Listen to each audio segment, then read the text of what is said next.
1,000 pound And bale. it's There's pretentious. about, Yeah, it's I've never pretentious. really sat down and weighed it. My cousin's got a And bale I just like that. speak He claims there's on- 20 small on squares in one behalf big of that, mountain like I that. think, because he was at the public And hearing when they people had it that night, Haven't been complaining or trying grumbling, to talk so. it down. Okay, I think that-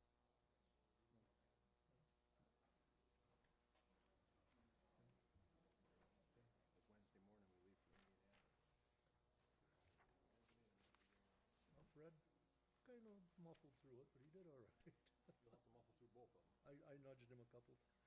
Oh, yeah, okay. I says, Mr. Chair, we got to read in correspondence. Oh, yeah, okay.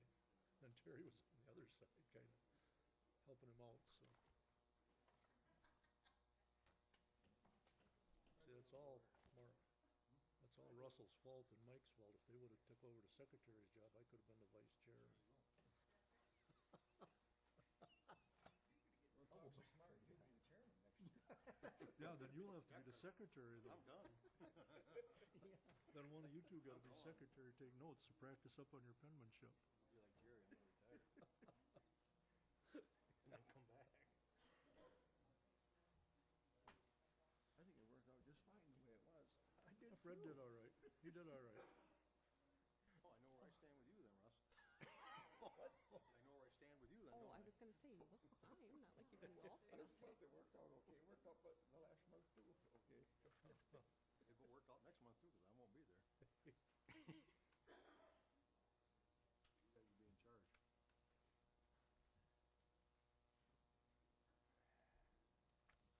I don't think they paid my mileage. you. Probably not. No, that'd be a hike.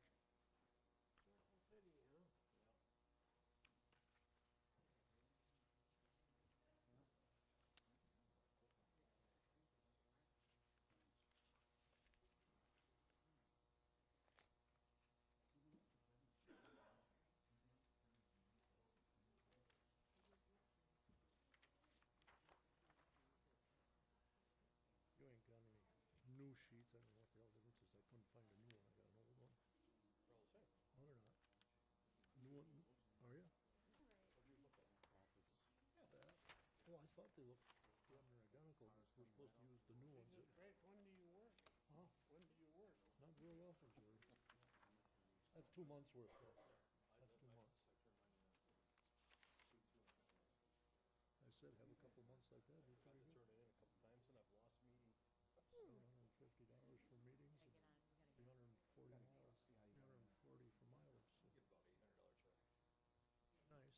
Wife will spend. I mean, wife will put it to good use.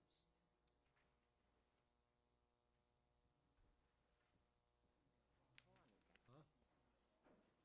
Long night tonight? Might be. What do you got it saved under, sir? Attorney. Counties is counties is There should be one PowerPoint on there. Awesome. Okay, cool. Look at that. You just have to run the slideshow. All right? You got it. Hi, Thank how are you. you? good to see you. Good to see you. Now Bob was telling me, should be coming to something about Arden's gonna get the store open in 3 months instead of 6 months. Just let me Arden know back. when you want me to. That's what restaurant talk is, according to Bob. It's supposed to take 6 months, but Bat's gonna get her done in 3 months. You are never gonna see Russia's not. Don't think so? Why wouldn't somebody take on another one? A guy from Wild Rose Thank you. took on one in Plainfield. Yeah. Why don't somebody do like that and have a truck come to all 3 places? Once it's gone, it's hard to Well, get back. hardware store left and they got that back, such as it is. Not long there I neither. know it's iffy, but Christ, I needed a couple C-clamps the other day and I didn't want to go anywhere else, so I stopped in there, printed her $5 for a little shitting C-clamp. I thought, come on. But it was handy and I needed it and I got the job done. You couldn't afford to drive to No. Stevens Point and get They it. have a, Not for $4. You couldn't stand, you couldn't afford Oh, to drive no. all home back. Well, that's what I mean, so Plainfield got everything. I've been They in the brought- hardware store, it's pretty nice. Nice. probably got a good price too, huh? Not too bad. Huh? Lenny Crown said he put a breaker there. Instead of going up to Sure. Type of stuff. breaker. You can drive Yeah, 400 right to times. Stevens Point. maybe we should have. Time. They wanna do something like that.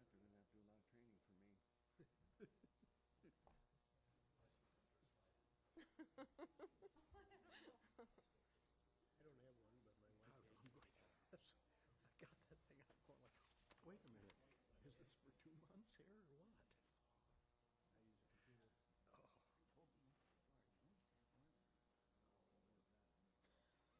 Oh, Told me once before, you only have one. Yes, it's the same one as that I emailed you. Terry, what do you think of these iPad things? Huh? These iPads or these notebook things Huh? for us to have? I says, I don't know. Yeah, I Did don't either. Suppose you're in favor of that, Alma? oh, So nice to Suppose you're in favor of those tablets or iPads? huh? Not really. That's The the way of the grandchildren future. probably Well, don't do so they I say. know they could, I know they could. Be doing your time on there and everything. Why do you think I'm done? I only got another year out of it. It's nice. You said that for how many years? Husband's calling me to a race. You'll be back. No, because I probably lose.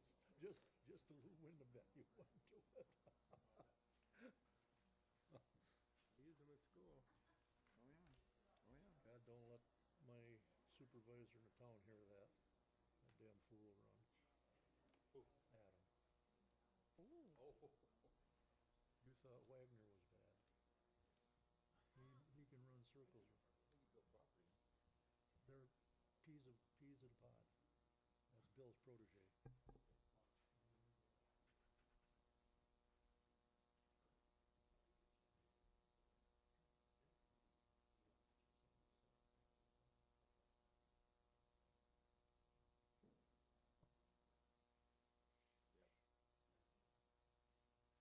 Okay, let's call the meeting to order.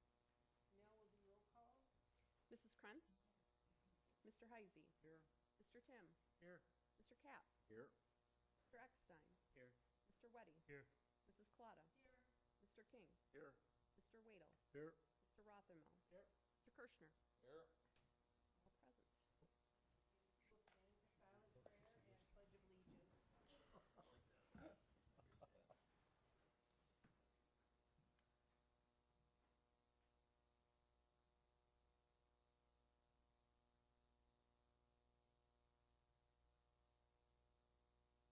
Pledge Allegiance to the flag of the United States of America and to the republic for which it stands, one nation, under God, indivisible, with liberty and justice for all.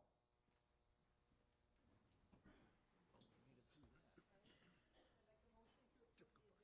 Madam Chair, I'd move to approve the agenda as presented. Okay, motion by Webb, Second. second by Cap.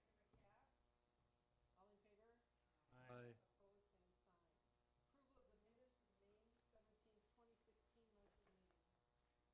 So move. Motion by Waddle, second by Prince. Any questions or comments concerning the minutes? All in favor? Aye. Opposed, same sign. All right, we'll move on to public comments, and Mr. Webb has signed to, as registered to have public comments. Thank you very much. Hello, everybody. I hopefully take even less than 3 minutes. I'm here representing Evergreen Campsites and a couple neighbors, Mr. Gubbery and Mr. Gerges. We testified at the zoning committee against the Edgren zone change, which is on your agenda for tonight. We have since met with the town board, Mr. Eckstein's gang, and they have agreed, and I don't want to speak for them, but we understand they have agreed that the development that is proposed out there by Mr. Edgren is best done on the east end of the property, not the west end. Yep, please interrupt, yeah. Driveway.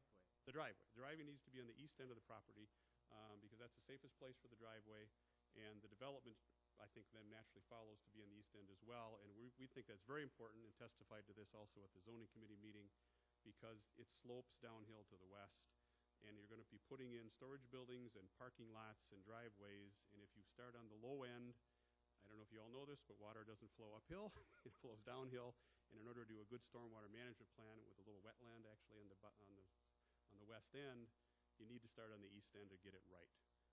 We think that's a good compromise that the town board has proposed, although we still like to see it not happen.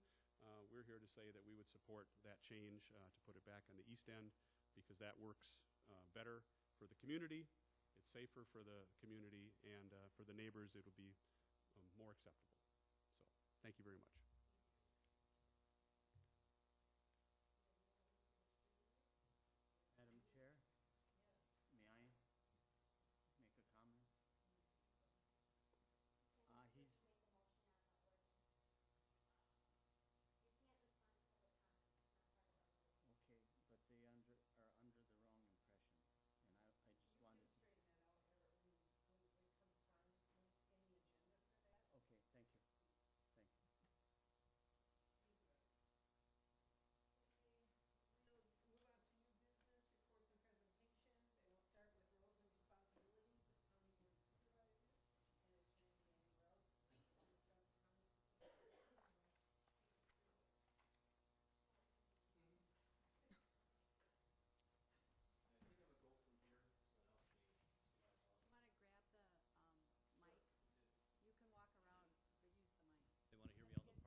this?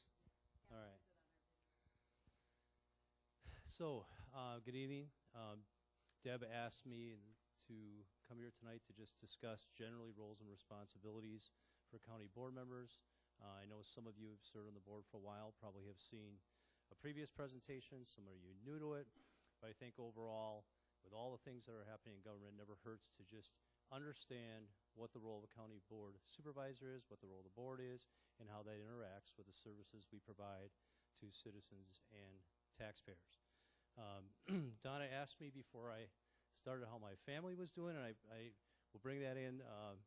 I've been representing Waushara County for probably about 5.5 years, on and off. We've been through some pretty interesting stuff with EMS and a lot of different things. But August 1st, I was appointed by the governor to be Sheboygan County Circuit Court Judge. So you're getting my last county board training. So if it's going to be good or bad, but you're getting it. Unless I lose in an election in April, and then maybe I'll be back, but we'll see. So name it, starting. I think the biggest thing to understand is how much of a responsibility it is to be a county board member. County governments are complex operations. You maintain several different business units which have their own statutory service obligations that are laid out in Wisconsin statutes and their own budgets limitations, how much money we have to spend on it. The business units are diverse. They include things such as law enforcement, highway, emergency medical services, public health, solid waste, human services, planning and zoning. Those are really divergent issues. Each one requires a lot of specialized knowledge, skill, and every day it gets more complex. We're in planning and zoning. I don't know if Ruth went to the shoreland zoning presentation yesterday, but we have new shoreland zoning rules. We have lakes in Waushara County. It's complex because it's a whole new statutory structure for people that own properties in the county. Understanding how to manage that, how to avoid legal issues arising out of that, is a specialty. This board, on its own, cannot possibly master that. You have to have people in place, planning and zoning director, administration overseeing, planning and zoning director, and then the board overseeing policy-wise the county's in compliance with the law and that we're doing the right thing. So the board, it's so complex that you can't be masters in any one thing. So what we have to do is to provide services in all these different areas. And to make sure we do it well, we have to have defined roles and responsibilities. Roles of the board, roles of administration, and roles of department heads. It's an old picture that Annie always used to use, but it's really a three-legged stool. Next slide. And what are the three legs of the stool? You have the county board, which is the legislature. You as the board of supervisors, you'll see later, by statute, are a legislature. You're designed to enact laws, policies, and guidelines under which govern the county. Administration is the executive. It's the executive branch. It's the governor. Make sure that we administer the laws and policies that the legislature enacts. And finally, you have department heads, who are a management team. They are delegated the responsibility under the executive to specialize in each one of those different areas. Some of our department heads are elected officials, the sheriff. Others are appointed by the board, human service director, highway commissioner. But each one of those people has a special substantive area. And for them to effectively manage, they have to be allowed to manage. The legislature can't go down and interfere with the board. And so part of the roles and responsibilities is respecting this dividing line and the role that each of these three legs of the stool plays. Necessary takeaway. You'll hear it if you go to the WCA conventions. You'll hear it throughout any discussion regarding Chapter 59, the role of county board supervisors, is that the county board supervisors, in their role as a legislature, are a policymaker. What does that mean? The county board's role is not to do the work for administration, department heads, and staff. It's not the county board's role to operate and manage the operations of the county. County board's role is to create the rules. You're a legislature. The rules and guidelines under which the county will operate. It creates establish expectations for performance for both administration and management, and by policy, rules, and regulations, we can determine whether people that are actually doing their jobs. So the role of the county board is to create those expectations and hold people to those expectations, as you'll see later in the presentation. Why do we have training? Purpose of training is to help you understand your role. And I think it also helps, as we'll get into a little bit later when I get into a little bit of ethics, but the proper role exercise of board authority through either the board or its committees results in an open and fair process. You as supervisors, even though you're elected by your constituents, and you may have or may not have run on any kind of platform, it's not your role as individuals to operate the county or to go on individual initiatives. We have a process. We have a meeting tonight. We're under an open meeting. We provided a notice. This presentation was on an agenda. If the public wants to come and see it, they can. You act through the board. You act through your committees. And unless there's an exception, it's going to be open and fair. The public can see how we do business in Waushara County. And that's where you do your business, is in this forum, not as individual board members, not necessarily taking up causes for your constituents. You can do that, as you'll see later, but you do it through the board. You do it through committees. And again, why training, policy, governance? Again, we operate through rules and regulations that the county board sets for the county, and that's how it works.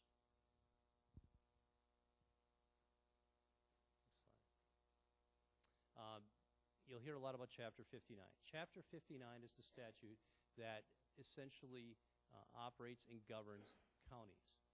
Counties are considered a corporation that can sue and be sued, and the powers are limited by state statute. Counties are governed by a board of supervisors, which is obviously this board. Their counties are created by the Constitution. Article 4, Section 22 says the legislature may confer upon the board of supervisors of the several counties of the state such powers of a local, legislative, and administrative character as they shall from time to time prescribe. That little piece is important because it tells you where you are at the pecking order in terms of government. The state legislature defines what counties do. And it assigns the things we can do and the powers that the county board of supervisors can have. You might have heard of something called municipal home rule, where you have cities that can pretty much do what they want to do. Counties do not have that. By Chapter 59 and other statutes, 83 for highways and so on, the legislature tells us what we can and cannot do.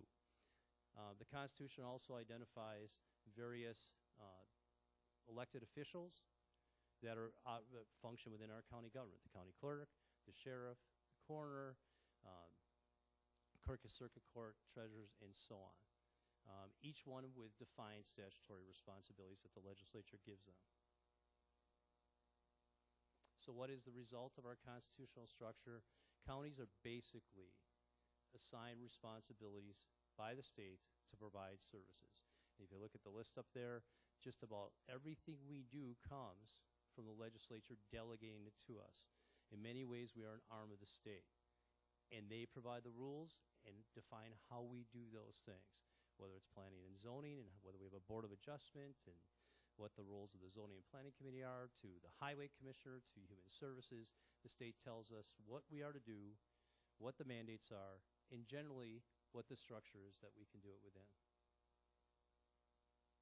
Within the authority that is given to us, though, once the legislature tells us we can do something as a county and assigns that responsibility to us, unless there's a statute that tells us we can't do it a certain way, counties do have the ability. They have what's called administrative home rule, which is a statute that's referred up there. And any county may exercise any organizational administrative power subject only to the Constitution and any enactment of the legislature. Construction of county powers is to be liberally construed in favor of the right of the counties to exercise any organizational administrative power. So what does that mean? Once the legislature tells us we can do something and doesn't limit how we do it by statute, the county can determine how it's going to deliver its services, what the means and methods are, and how it's going to be delivered to the taxpayers, and the authority is to be broadly construed. So unless the state legislature is saying you have to allow windmill farms or something, or wind farms in your county, you can otherwise regulate things. So if the legislature doesn't say it, we can generally do it, and we have broad authority to do it as long as what we do is legal and constitutional. Statutory structure of the board, and this gets us into the beginning of this, the types of government and county governments. Board of each county has the authority to exercise any organizational or administrative power subject to only the Constitution and any act of the legislature, which grants organizational or administrative power to a county executive or county administrator, and so on. So basically, this board, we talked about that home rule, administrative home rule, and flexibility and authority to determine how things are done. That's vested in the county board unless it's given by statute to someone else. And it could be a county executive model, which we'll get to later, a county administrator model, which we'll get to later.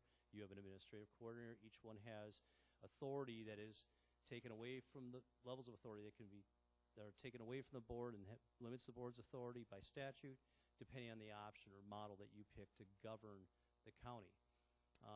Again, once the county board is given authority, or the county board's authority, excuse me, is to be broadly construed. So that grant of authority to operate and to how we operate and to define the rules and regulations is given to this board, and you have broad authority in how you do it.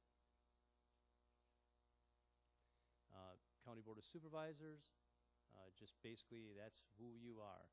Board of Counties is composed of representatives from within the county who are elected and compensated in accordance with Chapter 59. Forms of county government. There's basically three forms: county executive, county administrator, and county administrative coordinator.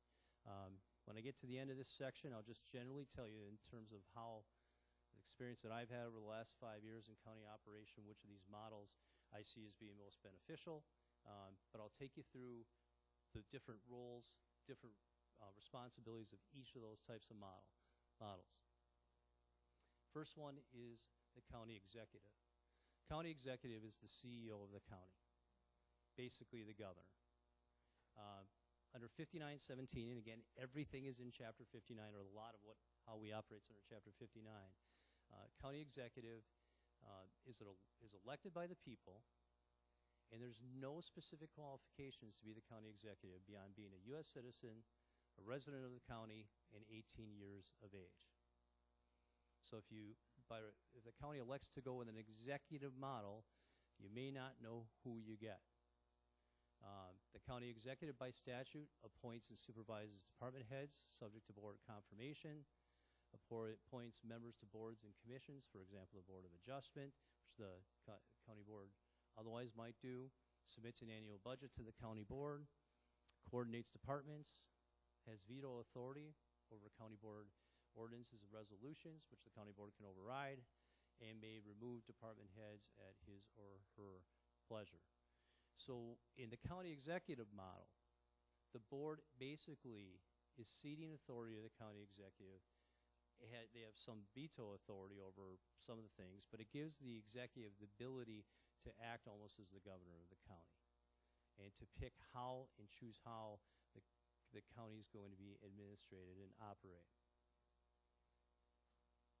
In counties with executive, the board retains authority to pass ordinances and resolutions, including the budget, subject to county executive veto power. The board can override the county executive vetoes by 2/3 vote, and the board can approve county executive appointments of department heads, boards, and commission members. Just as a commentary, there's not, I think there are maybe 5, 7 counties that have executives. There's not that many. Something like that. Yeah. You know, the tougher play with the county executive model is it's oftentimes another elected official. Not that that's a bad thing, but elected officials have to do things that fit their political agenda to get reelected. And that's where I see a lot of the complications that come out of the executive model. And oftentimes you see the board warring with the executive because the executive got elected on one agenda and the board may have a different agenda and the two can clash. So it may not be the most efficient way to model, although, again, it's very similar to the legislature and the governor, but the two don't always get along. But that's the executive model. Next model is the county administrator.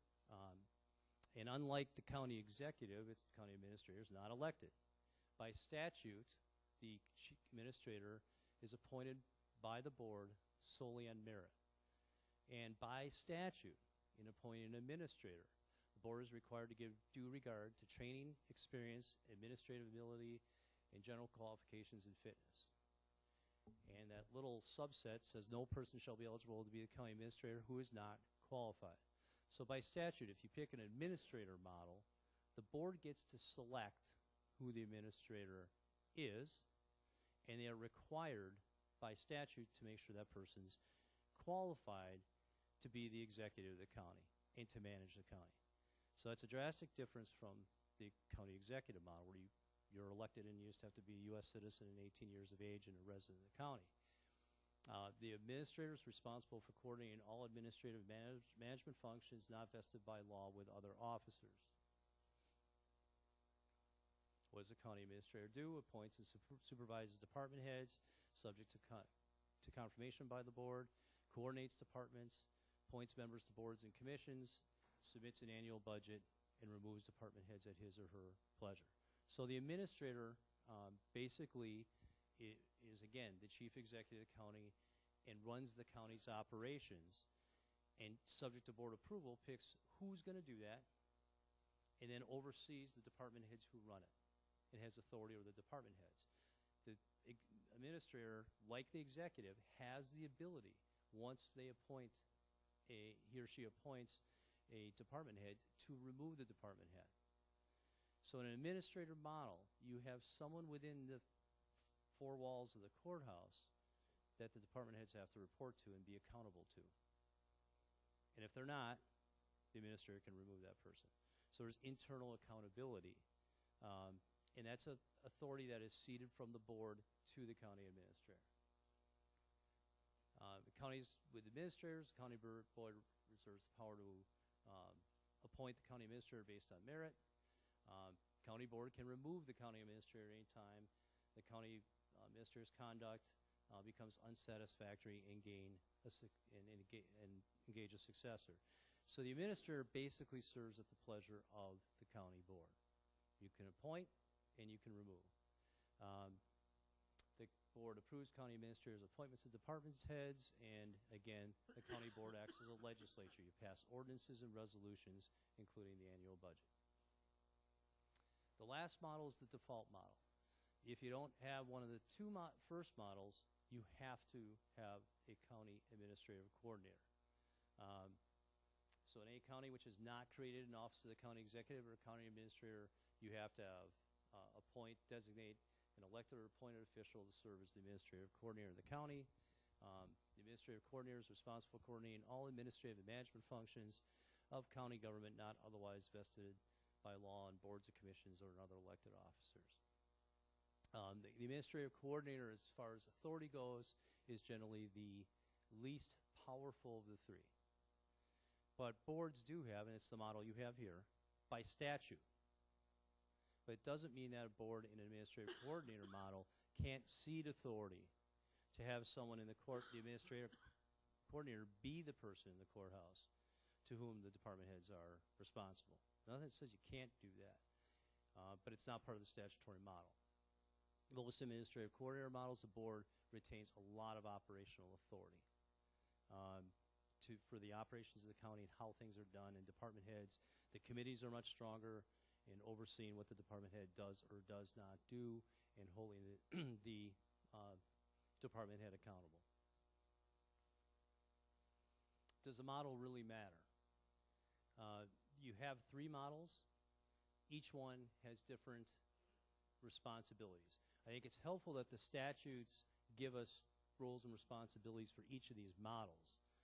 But at the end of the day, at least in my opinion, in order to successfully serve as a county board and to ensure that you're going to provide statutory services and operate in a legal fashion with accountability in the county from department heads to administration and eventually to the board, whatever title you give, you need to cede authority to the administrator or the executive or the administrative coordinator.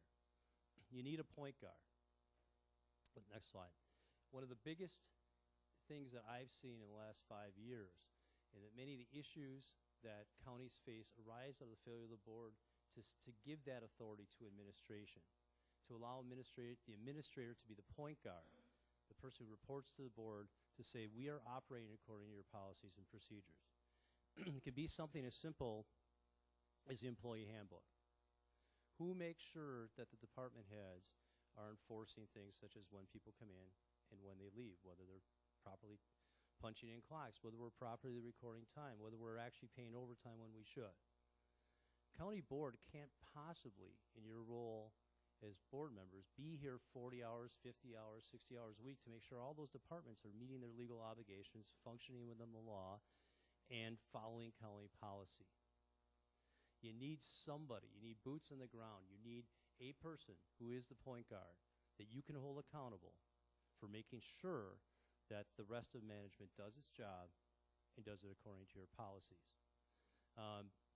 When boards try to manage, and you come in, whether it be through a committee or a board, the board itself as a whole, and you try to manage a department, there's so much information you don't know and probably won't ever know because you're not here 40 hours a week.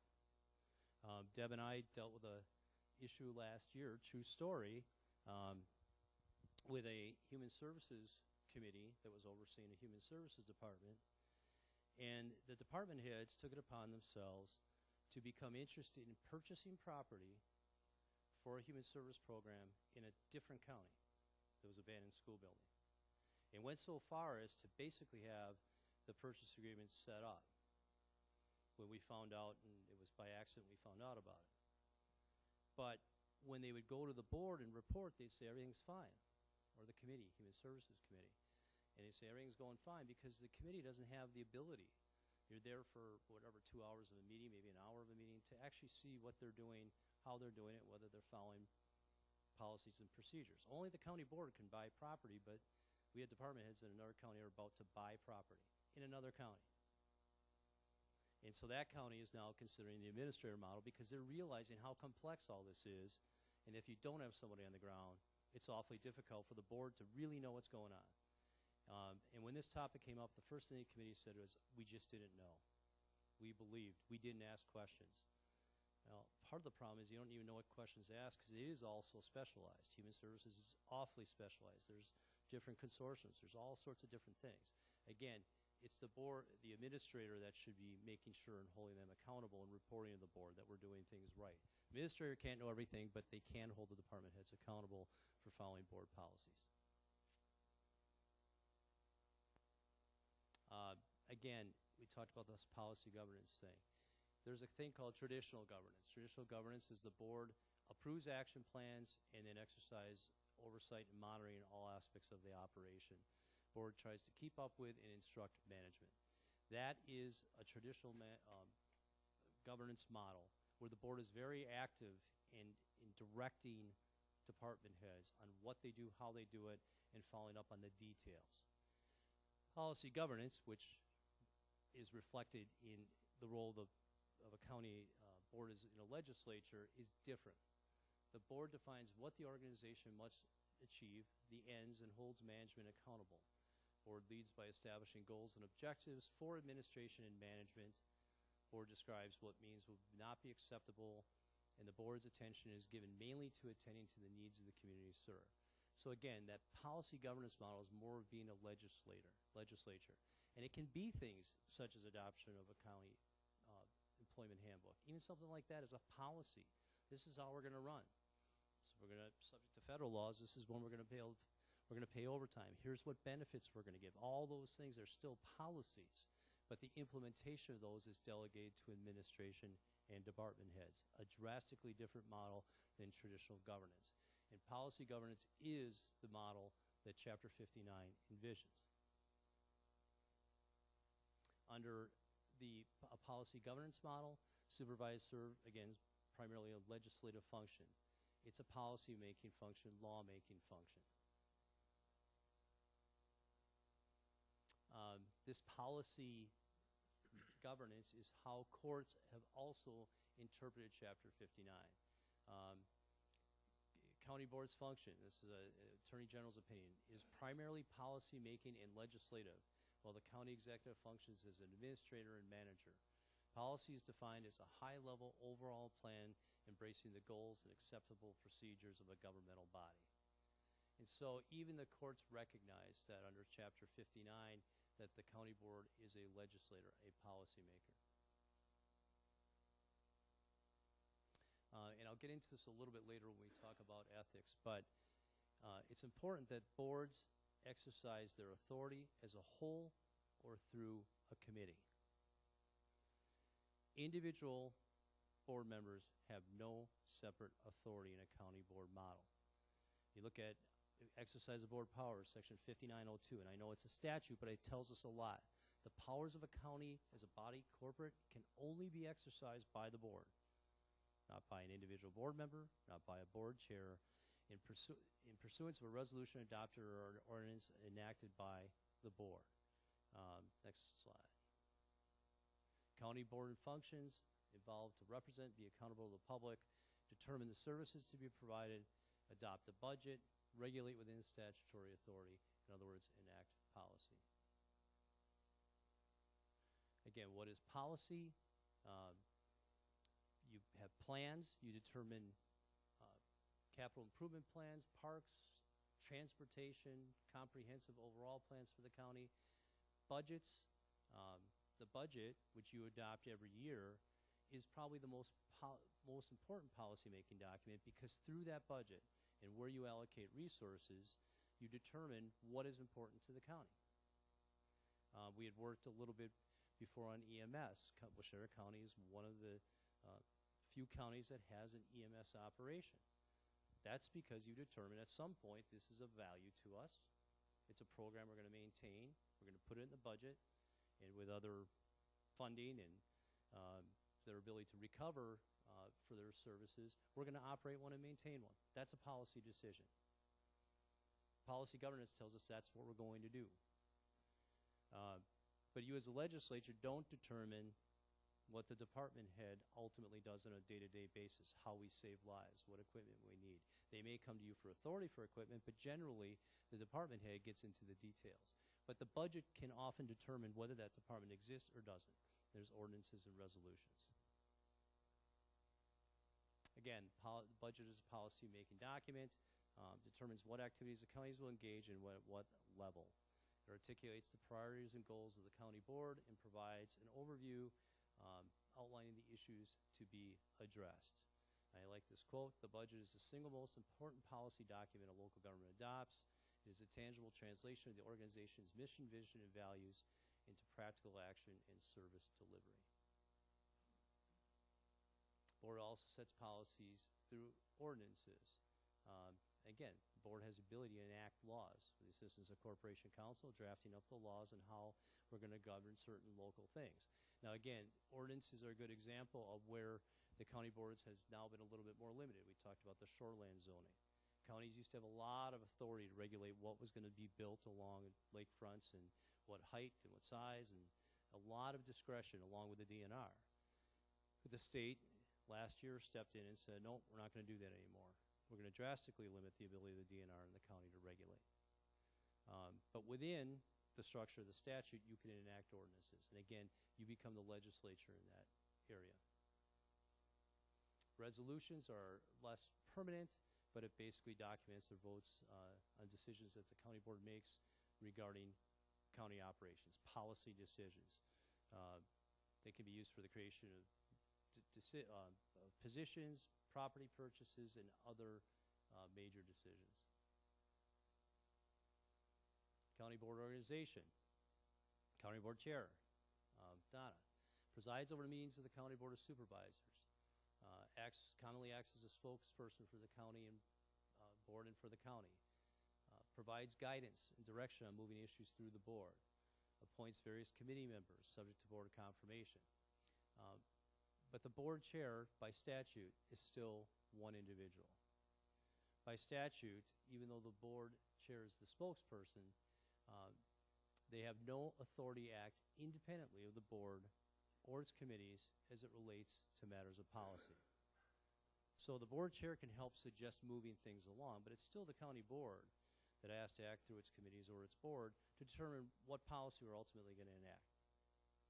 So, well, Donna's the spokesperson. She doesn't determine what this board does or does not do. You still have the ability to act as a body and determine that ultimate direction.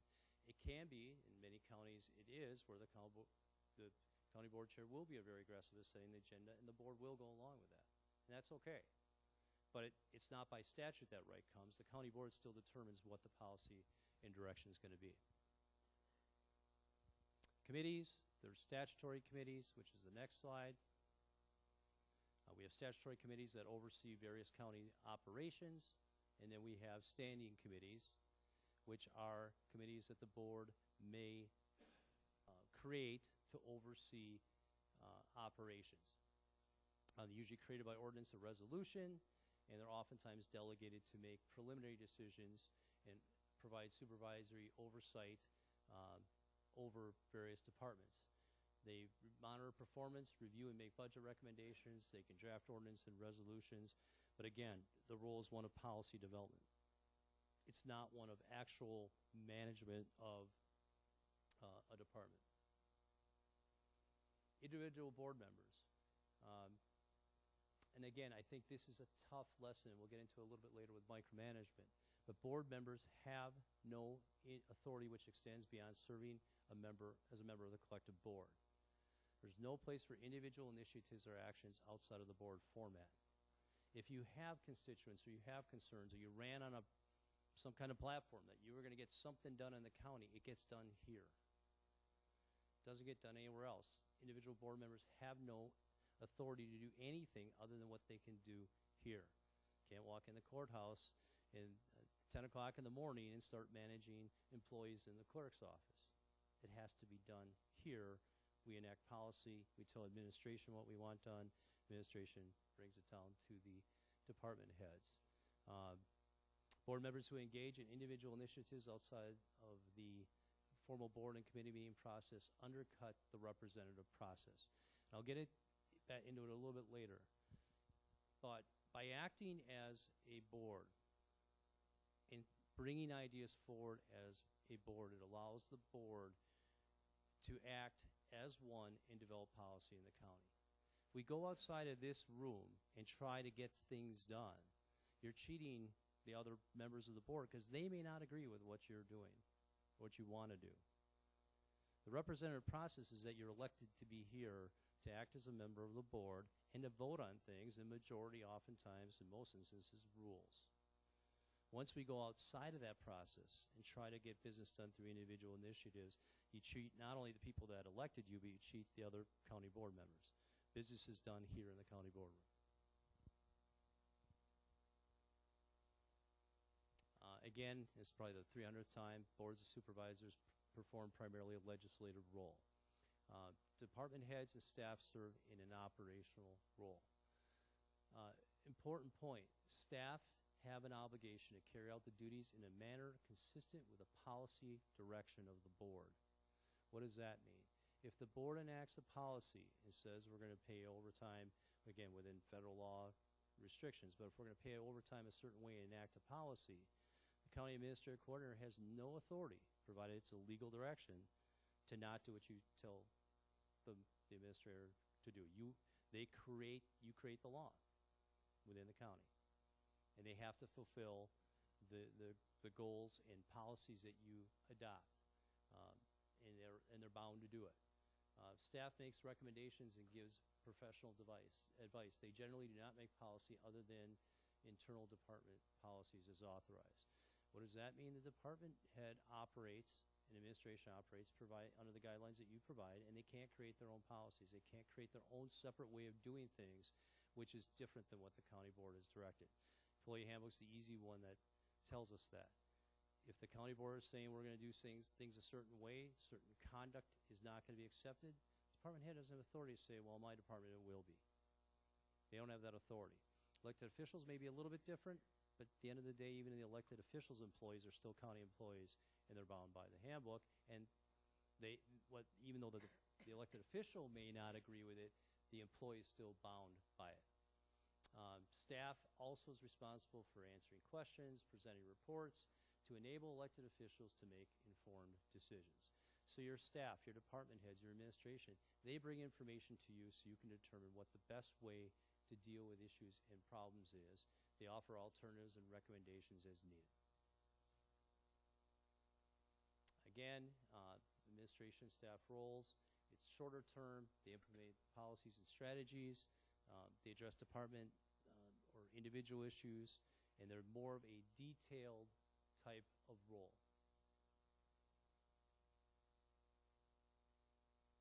I think I've already covered this slide. Again, they have to follow what the board says.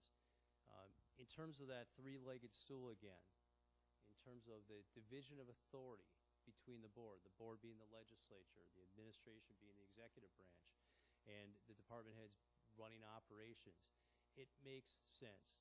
Remember the start of the presentation, it seems like a while ago now, but I talked about how complex all this is. Running a human service department alone is extremely complex.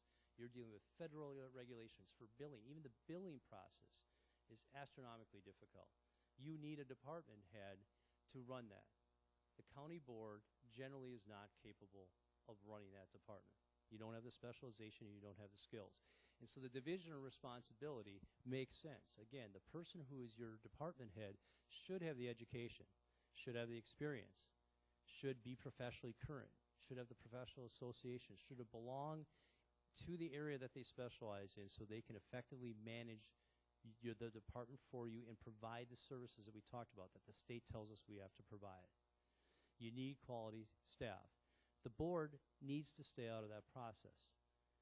You don't have, as a board member, you're elected by the people. You're not elected based on your ability to run a human services department, planning and zoning, law enforcement.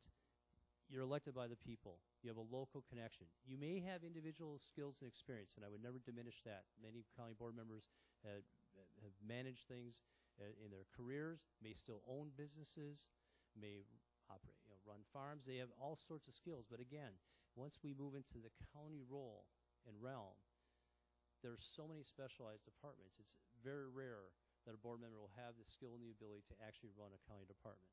That's left to the people, staff who have that skill and experience. And again, for this three-legged stool, for this policy, governance, and management structure to work, you have to respect that division and let the people who have the specialization do what they do best. Doesn't mean, though, that the board can't hold them accountable.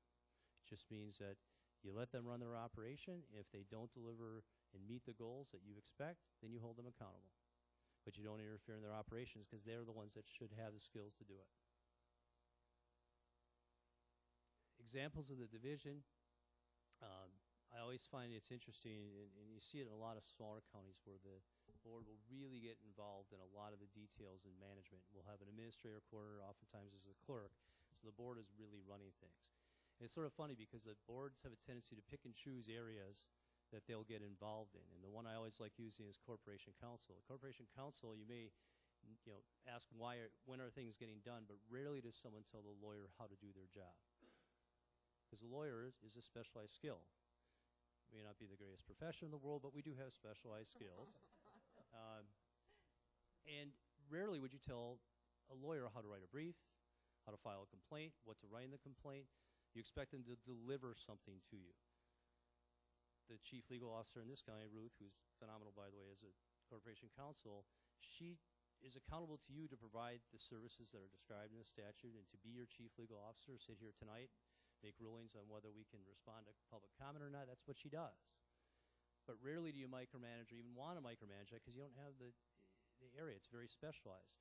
I don't think it's much different for the highway, for the sheriff, for human services or social services. Those are all specialized areas as well. So that staff board division makes sense because you're getting into areas that you really aren't specialized in. And again, you need to oversee it and demand results, not get into operations. Chain of command. When issues are raised before county board members, they should be referred to the appropriate source. County board members should avoid engaging in individual initiatives to investigate or address issues unless authorized to do so by committees or the county board. Following appropriate chain of command will ensure issues are addressed in an open and deliberate manner that is fair to all involved. We represent a lot of counties in the northeast part of the state, so we'll pick on them. But a lot of the board members will question, for example, if the sheriff has decided and the personnel committee has decided to remove a deputy. And you'll have a county board member saying, well, I've known Bill for a long time, and Bill's being wrong. And I'm going to look into this. And they go out and they raise all sorts of hell, and they create issues, and they say, Bill's being wrong. And they go out on their own initiative, and they undercut the authority of the committee, and they undercut the authority of the sheriff. And they go outside the chain of command, and it just destroys everything that county board governance is about and policy governance is about. County boards members should not go on those individual investigations. Because again, obviously the sheriff has a reason. Obviously the committee has a reason. If a county board member disagrees with that, they can go to the committee. They can ask. They can go to the county board. They can ask the matter be brought to the county board. They can do it within a defined structure. But as soon as you go outside of that, it becomes a problem.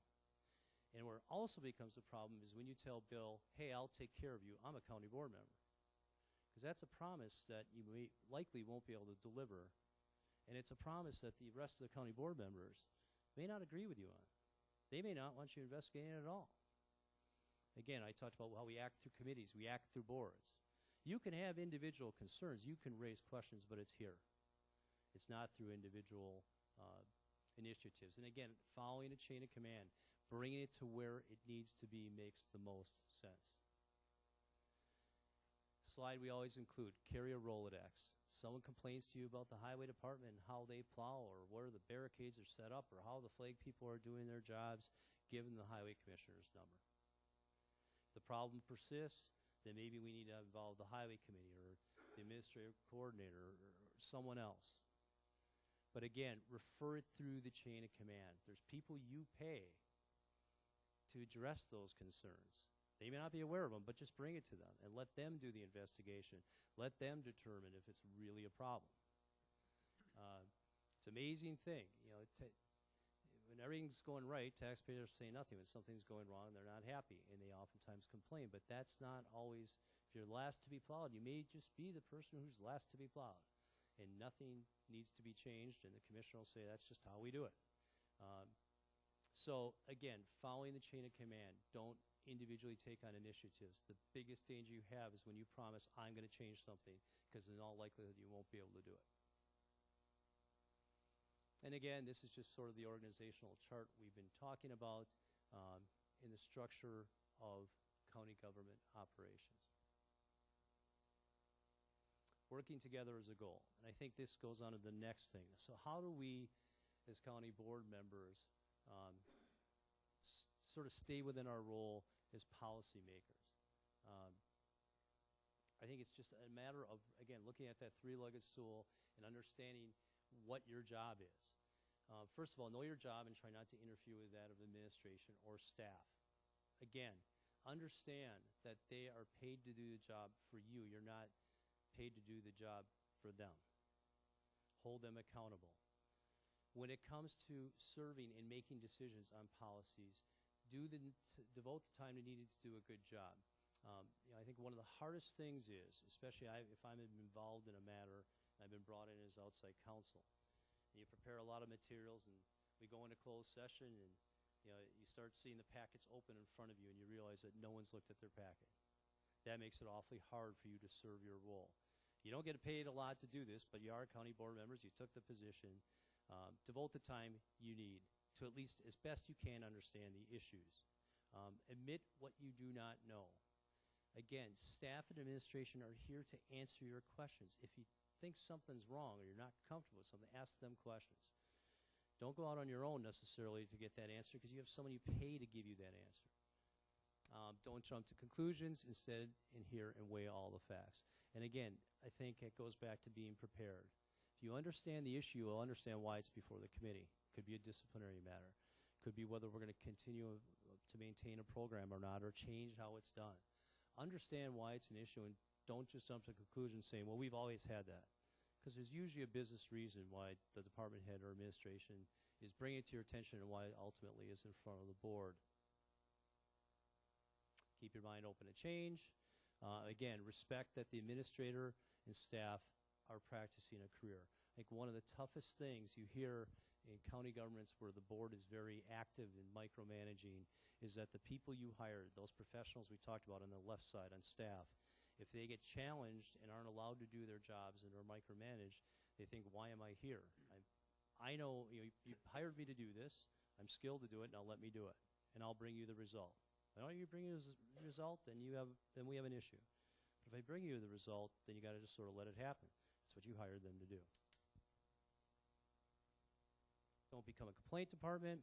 Again, don't make promises outside of board meetings, not only for legal reasons, but for the ethics of the situation. And again, I think that's critical. When I first started doing a lot of county government work post Act 10, we saw I had a lot of board members who had individual initiatives and would make promises to people. And you could just tell who did it. The meeting, you walked into a meeting, who had made the promise that they couldn't deliver. Again, don't make promises. Don't create expectations. Allow the board to do its process. It's the most fair for everybody. Next thing, and I think it sort of goes along with that corollary, if someone complains to you about a member of administration or staff, listen but do not agree.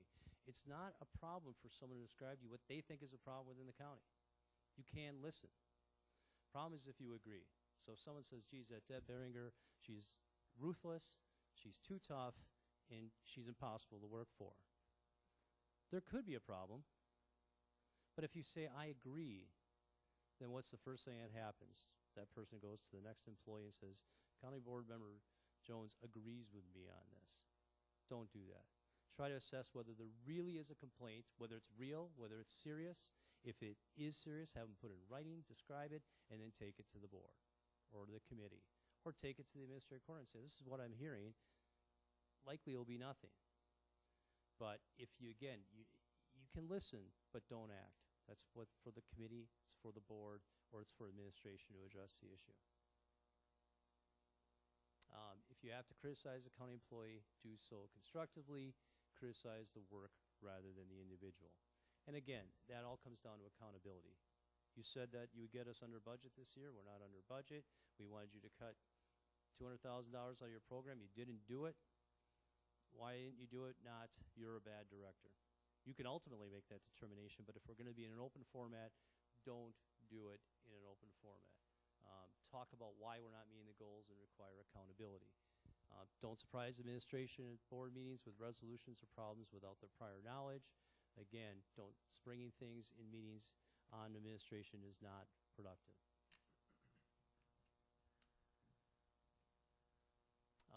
The first time I did county board training here, the sheriff was, your former sheriff was here doing a program on DARE for drug abuse with youth.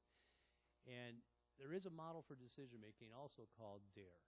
And at that meeting, I sort of adopted it as part of my county board training. So, a lot of this whole respecting things and policy governance and how we're to act as board members can be brought down to this DARE decision making. Define the problem. What is the problem? Challenge or opportunity. Assess what are our choices. Respond. Make a choice. Use facts and information you've gathered and adopt a policy and direct staff or administration staff to implement it. So if we want to have a bigger parks program and we want to put more resources to it, the opportunity is we want to have more parks, we want to expand our parks. What are our choices? How are we going to do it? We make the choice. We get input from administration and from the department head on what our options are, and then we make a decision. And we direct staff and administration to implement that decision. And at the end of the day, we get to the end of the year, we made a decision, bring the parks director back in, say, have you implemented our policy? What were the results? Did we make a good choice? Do we need to do it a different way? That's policy governance. If you define the problem, assess what our choices are to solve the problem, have a response, which is our legislation, our guidelines, tell administration to do it, and then hold them accountable if they don't, or they don't do it in the way that they promised it, or the goals that you set forth for them.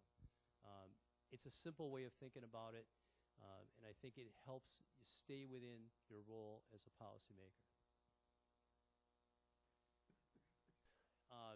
You'll hear a lot about county boards across the state about micromanagement. And I'll get into it a little bit in terms of the details of it, but I want to first describe what it's not. It's not the county board taking an interest in operations and providing direction through policies in those operations. County boards can do things that are unpopular, and they can direct that we're going to do a certain thing within operations. You can do that. That's how you do it through policies. You can do it through employment policies. You can do it through benefits. All those things are things that the county board ultimately adopts. Post-Act 10, you had a whole new handbook. We decided we were going to deal with, you have casual days, was it? ETO? I think you're the only county with ETO. But you adopted a whole new way of doing things post-Act 10. This board did that. So you are in operations in terms of how we are paying our employees, how they accrue paid time off. You do get involved in that. But once you make that policy decision, you have to allow Deb and her department to implement that. So what is micromanagement? Micromanagement is to try to control and manage all the small parts of something in a way that is usually not wanted or causes problems. Micromanagement and board governance reflects a breakdown in the organizational structure resulting from the failure of the board as members to lead through policies and guidelines rather than trying to do the work. Again, your job is not to do the work. We hire administration, we hire staff to do the work. Your job is to have an overall goal of what they're supposed to do, what the services to be provided, policies that may say in some ways how we're going to deliver that service, and then they have to deliver within those policy guidelines. Micromanagement is when you decide, I'm going to solve the problem. Even as a board as a whole, you may do that. Why do boards micromanage? Boards and its members have no defined role in the organization and no policies or procedures in place which define that role. 2 points on that. Number one is, do you have any kind of rules and regulations in terms of the county's board's role as a policymaker? Because many times in most counties where I go to, I give this speech once or twice every 2 to 4 years, and then that's it. And then we go back to trying to run the county's operations. But having those rules, if you don't know what your role in the organization is after this proceeding, if you have rules, then follow those rules, and again, follow it within the structure of the board format. You are elected, and again, you do serve constituents, and a lot of times you feel as though I'm elected to get something done. But your job is getting something done is to provide direction as the board, not to do that work for them through individual initiatives, investigations, or otherwise. Next slide, pretty much the same thing. Board members have no experience in leadership. Many times, I think people who are elected officials oftentimes are successful, and you decide you're going to become an elected official because you are good at getting things done. But a lot of times you don't have the experience in leadership within the board format and working with others as a group to get things done. So we micromanage because it's our only way of knowing how to do things. When you have a problem in life, your whole life, you individually assess that problem in your own life, you come up with a solution, and you try to fix it. At the board level, that individual leadership doesn't exist. Again, we act through committees, we act through boards. And so a lot of times we're not trained in how to be leaders within a board, and so we micromanage. Chapter 59 problem. When I went through all those different operational models, county executive, county administrator coordinator, there's not a lot of definition, especially in the administrative coordinator role. Boards have a lot of authority to manage and micromanage within an administrative coordinator model. It's one of the reasons why I don't think it's a very good model, because it encourages the board to get much more hands-on instead of turning it over to administration, who's the person that's competent, who you hired, who's your specialist, and who can oversee the departments. In other words, you need boots on the ground. But Chapter 59 doesn't say you can't micromanage. There's nothing in there that says you can't do it, although the model is more one of a legislature, not an executive branch or administration. Cultural micromanagement. Again, go up in the northeast part of the county. There are board chairs, and Deb, remembers the one that from GHT? Yeah, that the rest of the board would be afraid to do anything that was different what the county board chair wanted. Literally. County board chair would make the decision what the policy is going to be, and the board would follow. And it became a culture, and that culture repeats itself.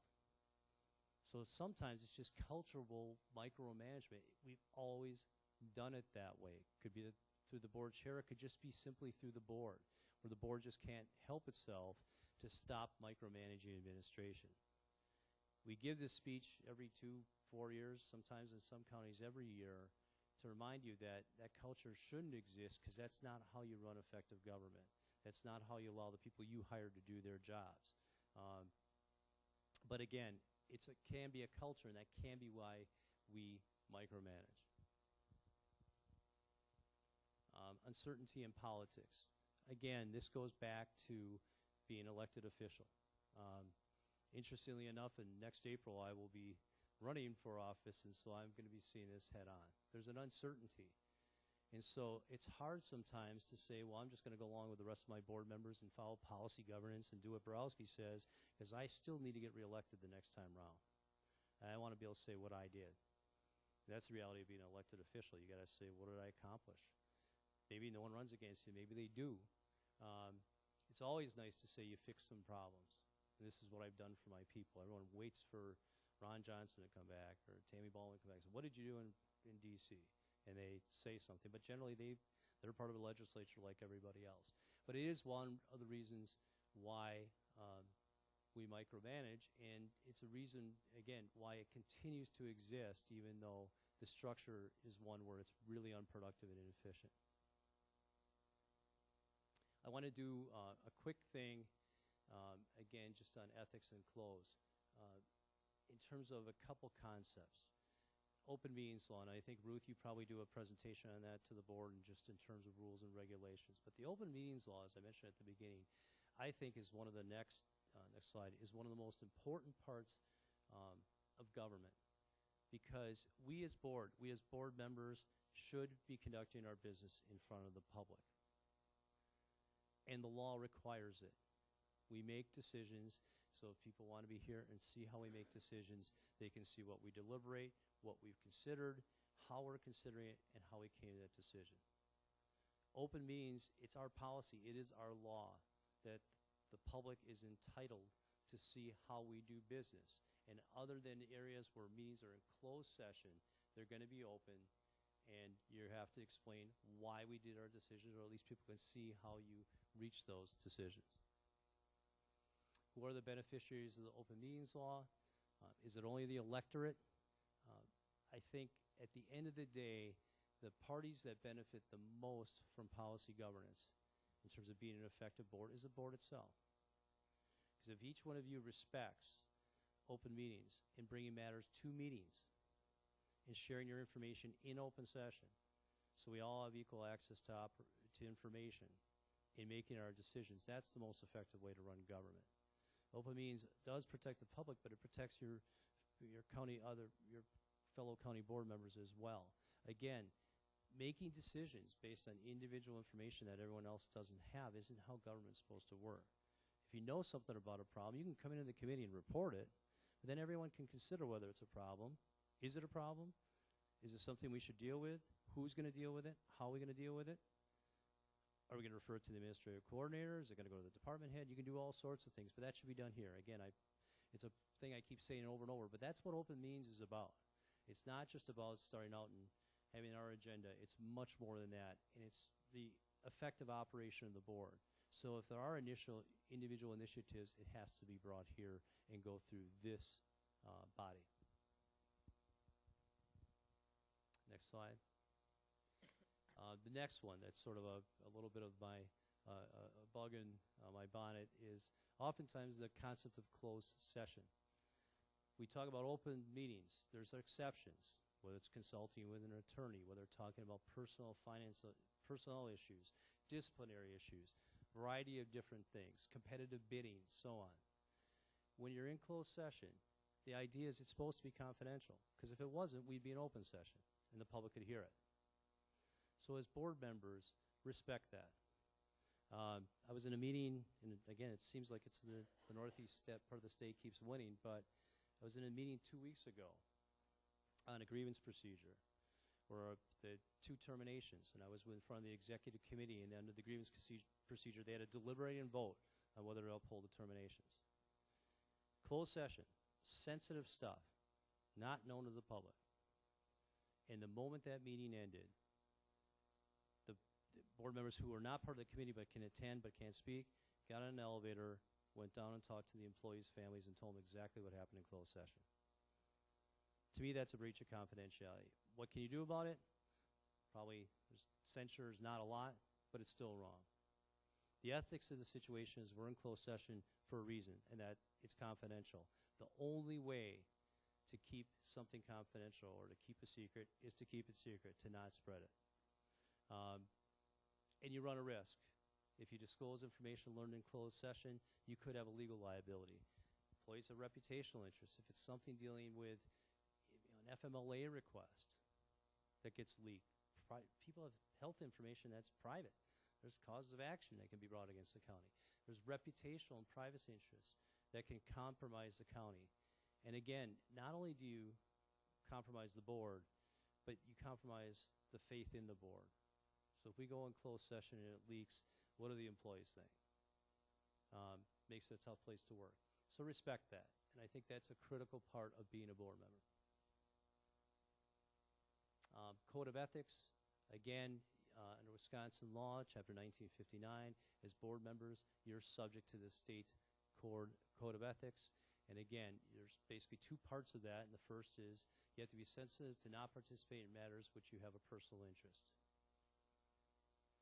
And there's a statute that describes what that is. It can be personal financial gain, things of substantial value for yourself, your immediate family, or for an organization that you're affiliated with.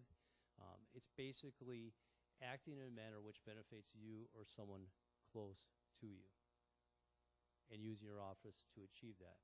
There's definitions in the statute. Tells us what an immediate family is. Tells us what an organization is that we're associated with.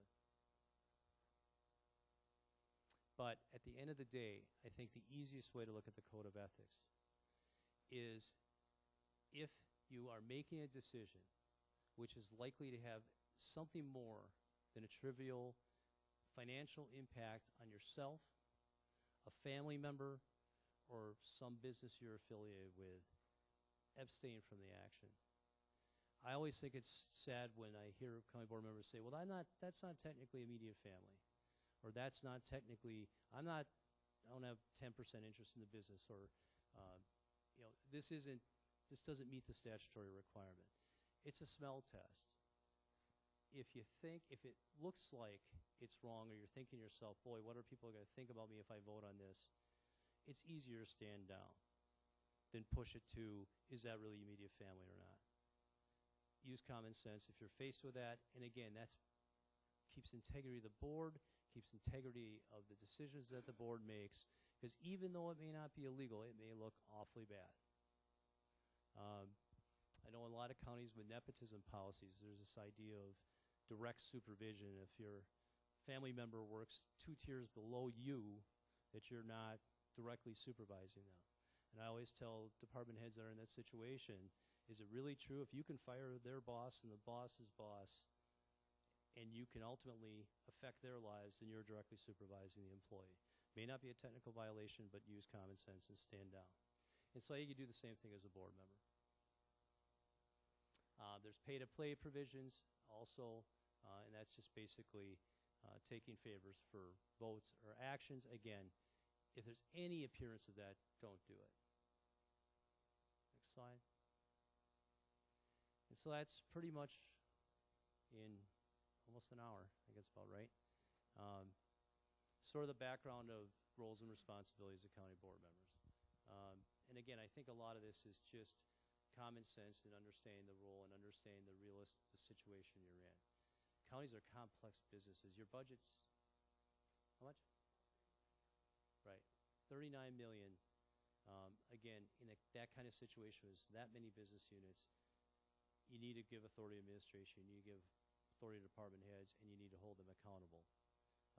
Because is a $39 million business. I can't imagine a $39 million private sector business not having an executive that's in charge and responsible to the board who they delegate authority to. When you look at it that way, it makes no sense for the board to be at the lower levels in operation. It's too big a business. It's too complex. So any questions? None being heard? All right. Well, thank you. I'll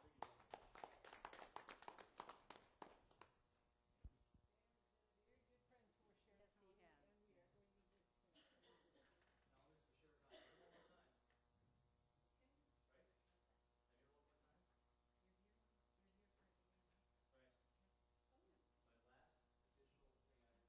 I stay out of that county. Okay, and next, we are going to have the Sheriff County Historical Society Museum Annual Report.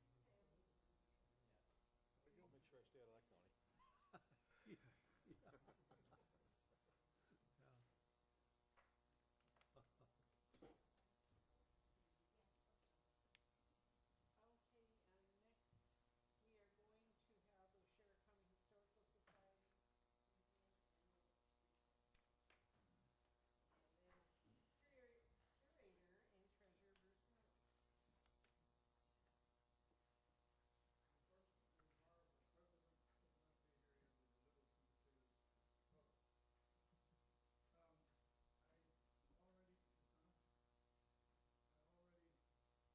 I already turned in the financial report in January, and then this I turned into the clerk the end of April. I did delete some stuff because I see in the newsletter that the previous report did include April 2015. So I assume you all have a copy of this. We have a new member, Levi Stewart. He's a contractor, and he's been volunteering at the museum doing maintenance work. He sealed some cracks around the windows and foundations, spent many hours moving items out of the jail rec room in preparation for painting and revamping the display. He spent probably about a month scraping and sanding the walls and has started painting the first room with the red floor, which is called the rec room. And I donated a bunch of paint that I had left over at home. We also have some at the museum, so we haven't had to purchase any paint, but he has mixed some of it together and got a blue color that he has painted part of the room. And it's basically that room and the stairway and then the hallway upstairs in the jail section, which was peeling really bad. So that will be painted. And right now some of the doors are sealed with masking tape and stuff, so it's kind of hard to give much of a tour until that's done. I am able to go up the fire escape and unlock that door if people really want to see the upstairs part of the jail, which he's not working on. I installed a second handrail to the attic stairs, which now has 5 brackets on each rail. Mike Bednarik installed a second handrail on the east side of the stairs leading to the basement. Christine Schmidt and Pat Nigber have been working on the Waushara County Normal School records for the upcoming Normal School reunion. I believe that's July 16th. It's on a Saturday. And I will be taking a box of scrapbooks and things with pictures and lists of all of the student teachers way back. We have a whole lot of records that I will have at that event so that people can look at those. The total number of visitors during 2015 were 280 signed the guest book by the main entrance, and then a total of 15 people signed in who only visited the research room. And then we also had a donation of Alva Nash's Civil War sword. This is a very rare sword, worth a lot of money. It is a commemorative sword, and he is buried in the Watoma Union Cemetery. And along with the sword, they gave us a lot of documents of his service in the Civil War, and we did have an open house with the family there when we thanked them and celebrated the gift of the sword. A special dedication of the sword was held April 21st with some of his family members. And this was last year in April. Veterans event was held at the World War II Memorial Building in conjunction with the American Legion Post 317. A meal was served, and the veterans had an opportunity to tell some of their experiences while serving the Vietnam era. On the stair lift, we received a total of $2,423.75 during 2015 in donations toward a stair lift that leads on the stairway that leads to the basements. It's only 9 steps, and several meetings have been held regarding this project, along with a lot of help from Randy Grams, and we have met with the Buildings and Grounds Committee about that. One thing that's not in your report, I just totaled up before the meeting the total number of hours that those of us that work at the museum have put in. From June 6th, which was a Monday, through the 18th, it was a total of 65.1 hours. Now, not all of them sign in. I don't think that Levi did work there, but I did do extra, about 4.8 hours with doing someone who came from California to do research. And so I did open it up on Monday, and then again on another, I guess it was, yeah, it was just Monday. That was the previous week that I had him there. So it was 2.8 hours that I worked with him on Monday and showed him the Bone family research. So that's some things that we have to do sometimes when we get a call that somebody wants to do research. We have to open up a special day by appointment to help them with their research. There is an update on the stair lift. We did get 2 more $100 donations, so, and a $20 donation. We have a total as of May 10th of $2,643.75 toward the stair lift. The bad news is, since we didn't get it done by April 8th, we got this information from the installer, Ryan. After many phone calls, just some updates and input from you before we proceed. Since this process started on 4/8/15, there are some financials I want to share with you. The initial quote was $3,995 for the stair lift with labor. Now that price is $4,500 with labor.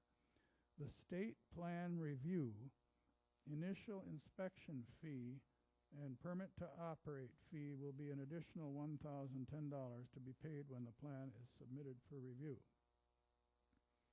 Also, as for your information, and it says FYI, in addition, after it is installed, if there would be need for an alteration, repair, or modernization of existing, the inspection fee would be an additional $480 per occurrence, as well as the repair cost. So to sum it up, plan review, $1,010, paid up front when the plan is submitted for review. Bruno stair lift, $4,500, includes total installation, equals a total of $5,510. If you would approve of this and give it the go-ahead, I would need $3,260 to move forward on submitting the plan and ordering the stair lift. Submit plan review, $1,010, half down for the stair lift, $2,250, total of $3,260. Balance of $2,250 would be due after the day of the install. Let me know how you would like to proceed. Thank you, Ryan T. Rosenfeld, Home Accessibility Specialist, HME Tech 2, Biomed Theta Care at Home. And then he gives his address and phone number and stuff. So this, Randy Grams also received this email, and he said to not take any action until we had a meeting. So I'm assuming, I'm not sure if he meant meeting with the county board or more likely probably with the Buildings and Grounds Committee. We do have a credit card, and Bruno would allow us to put the down payment on the credit card. At least that's what he said before. And I'm not sure about this inspection. We already paid an architect to do a drawing. Now, I don't know if you've seen that, but I'm pretty sure Randy has a copy of it. The architect drew a plan of the actual stairway and took the measurements only in detail for the part where the stair lift would go. But he also did a drawing of the entire museum. It would have cost $1,000 to do a detailed thing of the entire building, but he basically just measured it all, and so we do have an outline of it with the measurements of the building, but it's not in detail. The only part that he did in detail is the area around where the stair lift will go. So that's where that stands now, and the Historical Society still has to have a meeting about this yet. So that's my report. It brings you up to date as far as I know.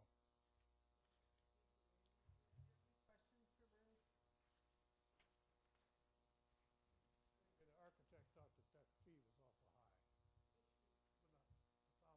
But not $1,000 fee for stating.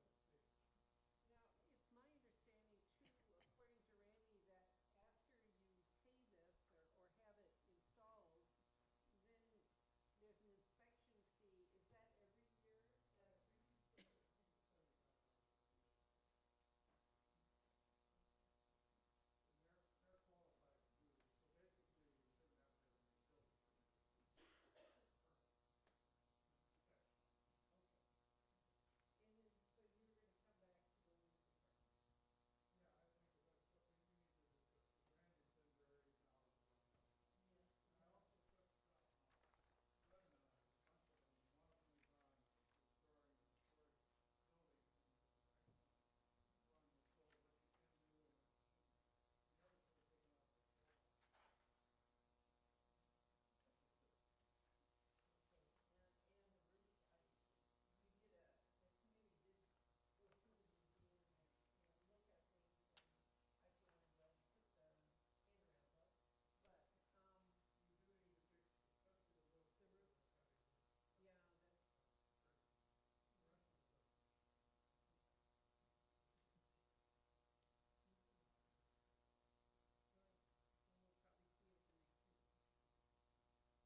Thank you very much, Bruce. Does anyone have any questions for Bruce? Okay. All right, we'll move right along to the Register of Deeds annual report. Good evening. Next slide already. Moving right along. This is the Register of Deeds team. It's myself, Michelle Weddy is the full-time deputy, and Elisa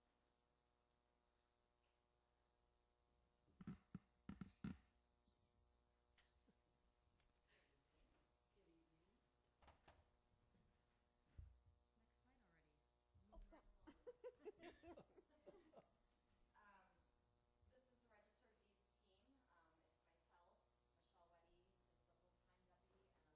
uses the Register of Deeds records. Other county departments, banks, title companies, attorneys, surveyors, appraisers,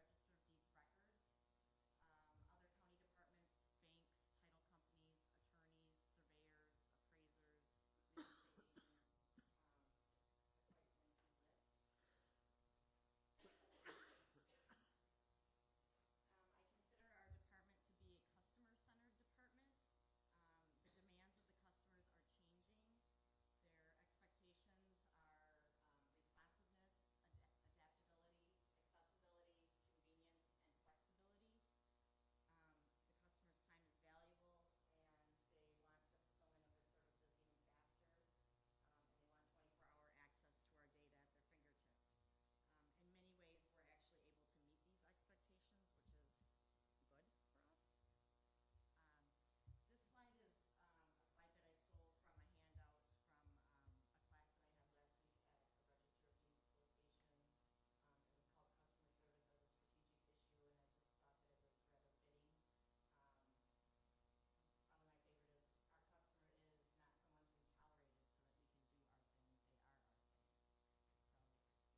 record focused, we receive for free.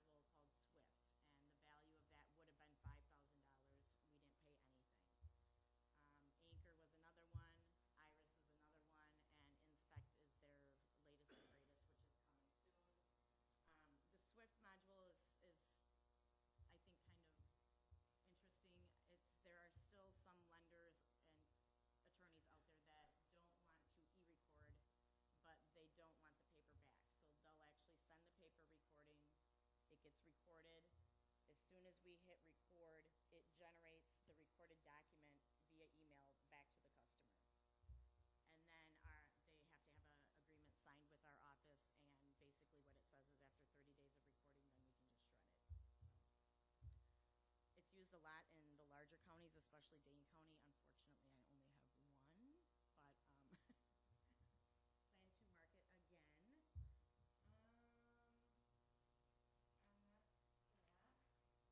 Then just a couple of statistical data. Between 2014, some of the increases that we've seen are the number of documents that we recorded. Our Register of Deeds fees collected actually went up quite substantially, and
diversion court.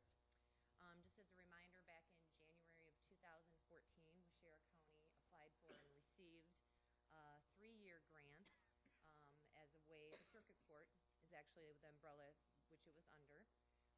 It's a way to respond to certain criminal cases that involve drugs or alcohol. So we received that grant in January of 2014. In July of 2014, we had our first court, our first TAD court. So this July will be 2 years of TAD court. TAD came under the umbrella of the Department of Human Services in January of 2016. So it's the administration of the program is newer to us. But I did want to introduce Bobby Bolesky's going to talk to us for a few minutes first. There she is. She is our TAD coordinator. Hi. Just wanted to give you a little bit of statistics for the Waushara County Treatment and Diversion Program. Like Dawn was saying, it started in July of 2014 was our first court hearing. Since then, we've had 27 participants that have been in the program. At current time, we have 18 that are currently active. 6 have graduated. And out of the drugs of choice, for the 27 participants that have been active, 51% were alcohol, 22% were heroin, and 15% were marijuana. Some of the National Association of Drug Court Professionals, some of the statistics that they have is that 75% of drug graduates nationwide remain arrest-free for at least 2 years after leaving the program. For every $1 invested in drug court, taxpayers save as much as $3.36 in avoided criminal justice costs alone. Drug courts produce cost savings ranging from $3,000 to $13,000 per client. These cost savings reflect reduced prison costs, reduced revolving door arrests and trials, and reduced victimization. Drug courts provide more comprehensive and closer supervision than the community-based supervision programs, and drug courts are 6 times more likely to keep offenders in treatment long enough for them to get better. Those are just a few of the important statistics that I highlighted. There's numerous more.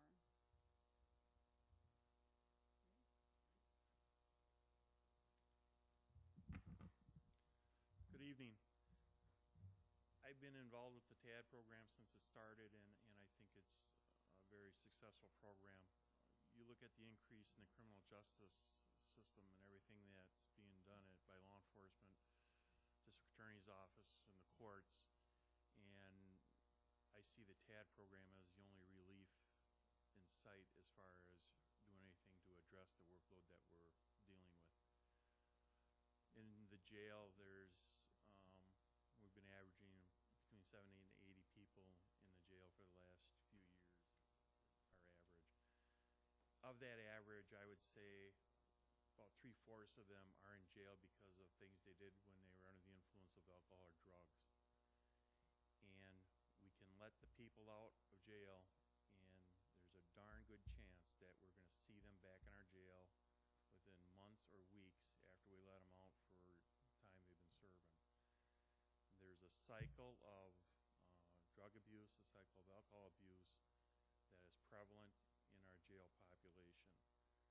We need to do something to break that cycle, because right now, the state of Wisconsin, the Department of Corrections, I believe, is the biggest agency in state government.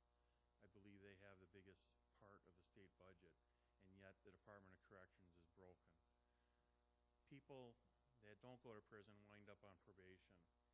In Waushara County, our probation officers over on Tower Drive, and right now I think they're trying to keep 5 agents staffed at the Watoma office.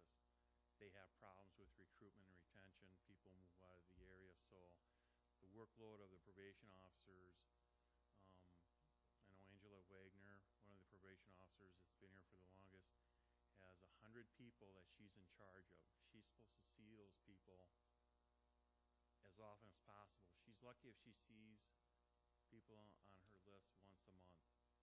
People on probation are supposed to abide by rules set down by probation officers, and includes random testing.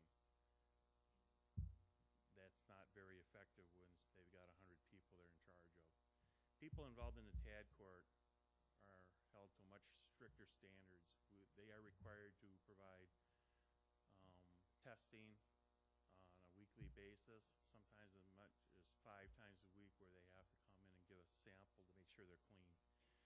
They appear every week or every other week, depending on their particular part of the phase, where they come to court and they explain to us what they're doing as far as keeping themselves sober, what they're doing to get themselves jobs, or what they're doing to comply with the rules of our program. It's a much harder program to be involved in TAD court than it is to be on probation.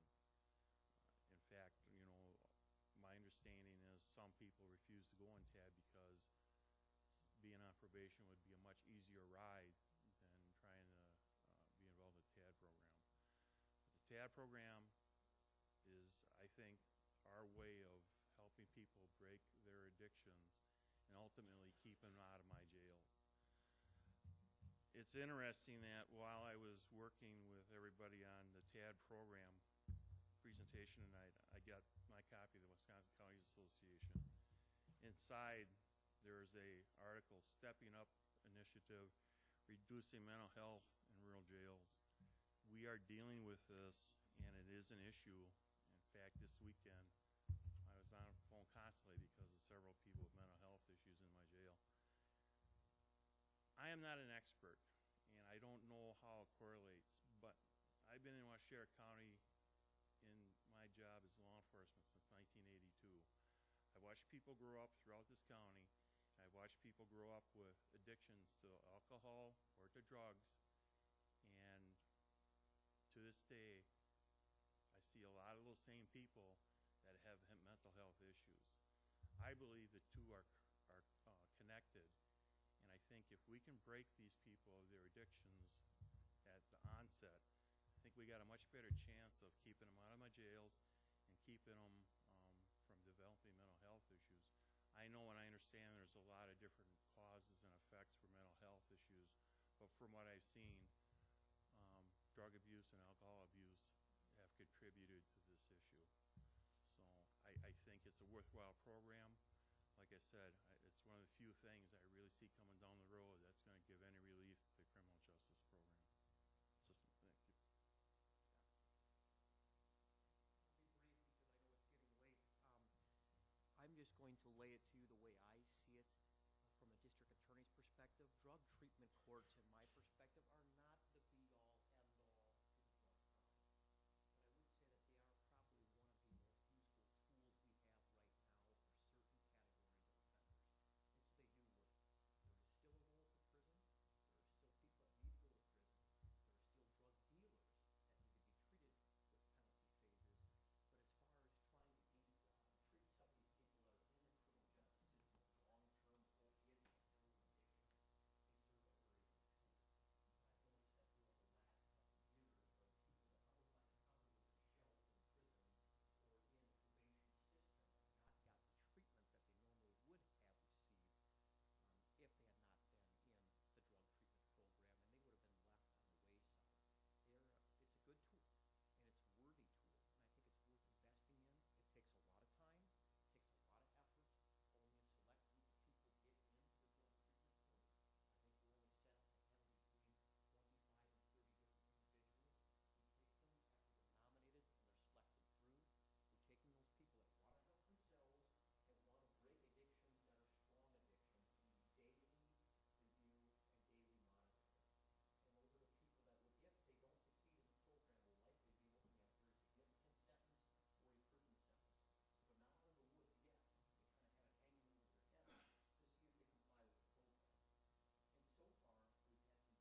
the program almost a year. I have 332 days of sobriety and clean.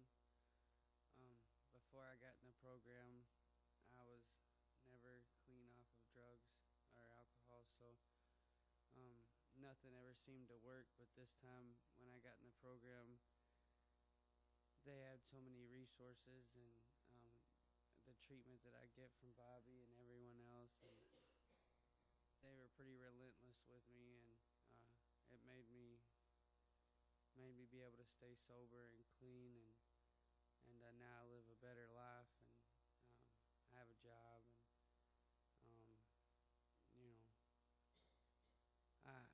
we have they've set me up with parenting classes for my children, and we got my kids into birth to 3, so they have a head start on school and such. I do counseling with these guys, which keeps me clean, and it's really the biggest help I've ever had. And without these guys, I wouldn't be where I am today. So the TAD Court program definitely saved my life. Congratulations on that.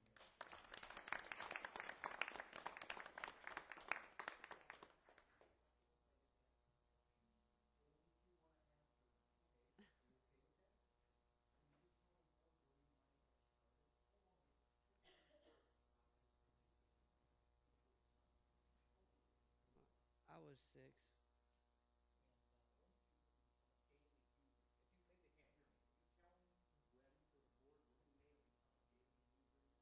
By 9, 10 years old, I was buying and getting marijuana for my parents and everyone else.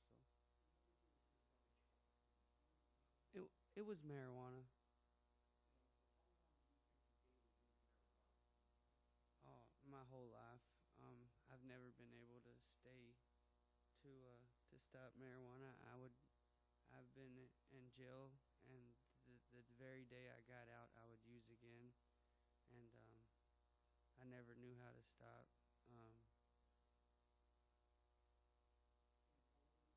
I'm 26. I have 3 little ones.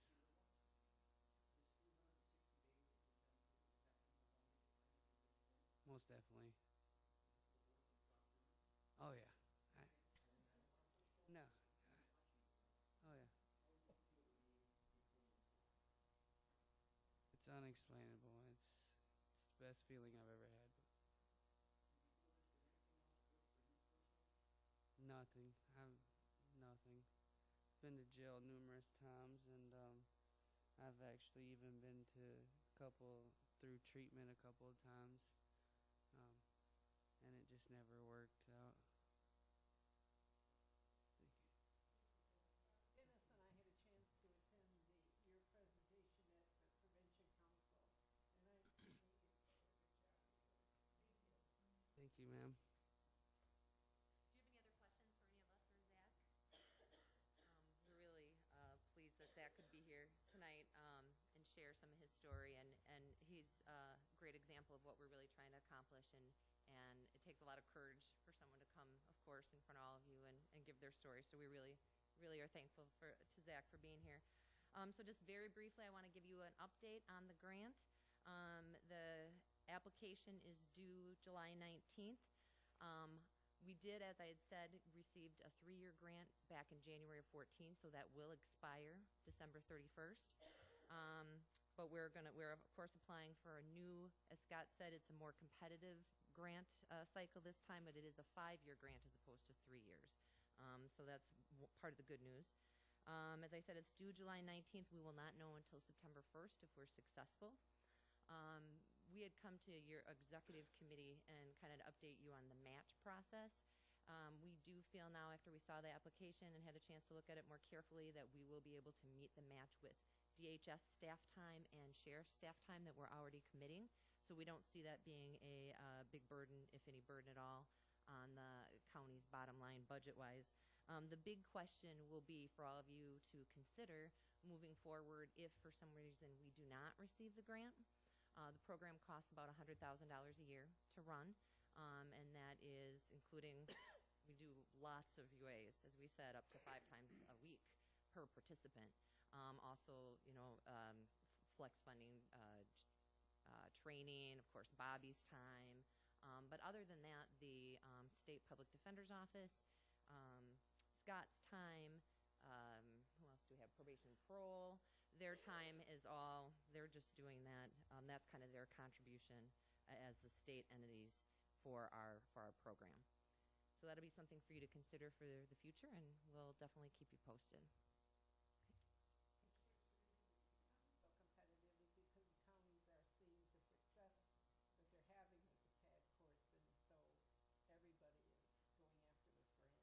There is some good news. The state did put an additional $2 million into TAD, and I don't know how much they had originally, but they put an additional $2 million in for this budget cycle.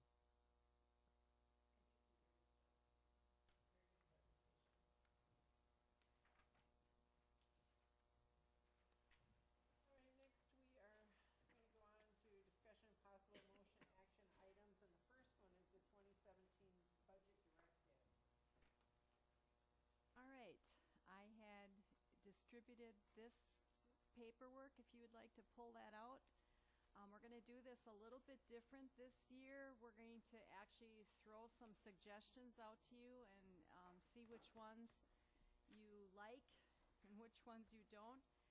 So basically, email has already gone out to the various departments asking that if they had staff change requests for additional help, or if they had some larger equipment item or program item that was going to add a significant amount to the budget, to let us know that. So if you look at the back of the sheet, this is what I've gotten to date. Some of the things are, wish list kind of things. We've added the TAD court on here just in case. It doesn't, they don't get the funding. There's some things that we would like to have the investigator position that is 60% human services, 40% DA. We would like to start flipping that. So you see a 16,000 in one area and then a negative 16, so that bottom line it would have no effect. But these are just different things that we've talked about. So the plan would be that we would not incorporate this into the budget right at this point in time, but we would form a small committee, and if a county board member wants to be part of that committee, we would look through these requests and try to prioritize them. Because really, until Sarah gets all those numbers together, we really don't know if we have extra money or not. And so we would prioritize them, which things are of higher value and more importance. I would bring that list to the executive committee just so that they're aware of that. And then once Sarah's got this all pulled together, when we actually see what money we're dealing with, we could start adding these items to the budget.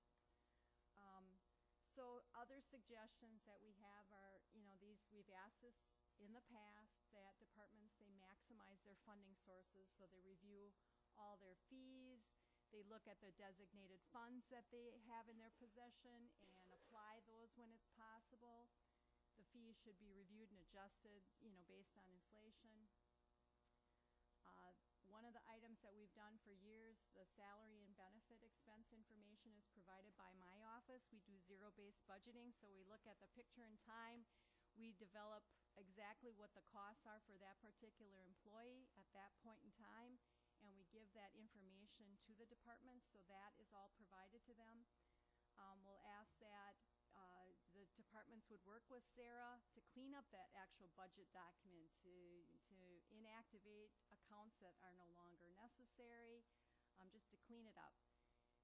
Data processing, for years we've done it this way, that the departments give the information to Mike Abbotts, and he pulls it all together, and then that data processing cost is passed back to the department. So it's pre-calculated, and we give them that information. Similar to buildings and grounds, he looks at the space that's used. It doesn't affect every department. It would only be the departments that have some ability to capture federal or state grant money or funding from the federal and state pools. you know, it makes sense then to charge them that money. One of the things we always talk about, and we don't necessarily get a lot of traction on this, but you know, departments need to be evaluating all their programs. Are they still timely? Do they still make sense? Do they ensure their value and need? We have to always look, is there somebody else in the county providing similar service? You know, are we duplicating services in any manner, shape, or form? If they are, we need to be talking about that. We should be sharing resources. We should be sharing staff when we have the ability to do that. If you look more towards the bottom, this is just a snapshot of the non-union wage scale. So we had WIPFLE do a study, and we adopted this back in 2013. So for a particular position, once it gets graded and it gets put on the salary structure, there are 6 hard fixed steps. So really, anywhere in those first 6 steps, an employee could actually start anywhere in there based on their experience or education, you know, what they're bringing to the table. And for the last year and a half, we've been working on a performance evaluation system. So that's where this merit range comes into play. So what I am asking, we've had this scale for, well, about 2013, I think is the first year we used it. We've adjusted it by 1.5% over the course of every year. What I'm suggesting this time, I have a lot of our employees in the non-union world are in that merit range area. They're bumping up against the top of this range. What I would like to suggest is that steps 1 through 6, that we consider adjusting those by 1.5%, which is what we've done for a few years now. But when we get into that merit range, that maximum would actually get adjusted by 2%. Not saying that the employees in that area are guaranteed 2%, but it gives the department heads a 0.5% to play with to give that merit system some funding. So I went through, it's about $38,000. It's a $13 million budget or payroll. About $38,000 would give the department heads a little bit of money to play with to recognize people for those merit increases. Otherwise, we've just been giving the 1.5% and the 1.5%. So that's what I would like to suggest, is that we go 1.5% on each of the first 6 steps, and then 2% in that merit range for that max. I would budget 1.5% for folks. I would not budget the additional money, but what I would suggest is that we put that additional money in the non-departmental revenue area. So we have it. It's there. It's in the system. It would get doled out as we figure out what raises would be. Okay? So that's what I would like to suggest. So the other thing is that, you know, we had a situation where a department had kind of recombobulated their money, and so a relatively important item was left off of the budget. So what I would ask is that when a department sends Sarah their 2017 budget request, when they send her that information, they would CC me. I would go through there and make sure that all those critical pieces are funded, that nothing's been missed. So, these are my suggestions. I guess I'm all ears on what you would like to change, what you like, what you don't like. If there's anything that you would like us to consider. Health insurance, we're not going to know. Usually we don't really find that out until about October. We have a not to exceed guarantee of 9% in the premium, so I know that. I can plan on that. Ruth and I went to a meeting with some of the school districts and some of the municipalities to talk about potential forming a consortium or a co-op and doing volume buying, basically have more numbers to do, you know, to be able to purchase insurance. I don't, you know, it's too early for me to tell you if that is all going to happen, if it's going to help us, if it's not going to help us. You know, we've basically controlled our increases in insurance by making plan design changes over the past 4 or 5 years. So, you know, I know I know there's a cost there that we're gonna have to deal with. Any thoughts or suggestions, or Sarah and Melanie would come up with the timelines. I don't know if you've noticed, Sarah's going to have a child. She looks adorable. So they're going to have to come up with the timelines that are going to work for them. And I guess, I don't know if you've given that much thought yet. We have a timeline, but. Deb, when you were talking about putting 2% in there for that 1.5%, with that extra 0.5%, would that, would you be able to put that into the insurance fund if that's necessary? Yeah, I guess what you didn't use, you could always The reallocate. insurance went up beyond what your expectations were. Yeah, you could, sure. Otherwise, where are you gonna find that money? Well, when I do that zero-based budgeting for the employees, basically I'm looking at that picture in time. Are they taking family insurance, employee, spouse? I'm calculating at its actual value. We know that we're going to have to recoup about $150,000. At the November meeting last year, the board had taken $300,000 out of health insurance. We only realized about $150,000 in savings, so we know that we have to deal with that issue. So, but that would be incorporated into those salary and benefit calculations.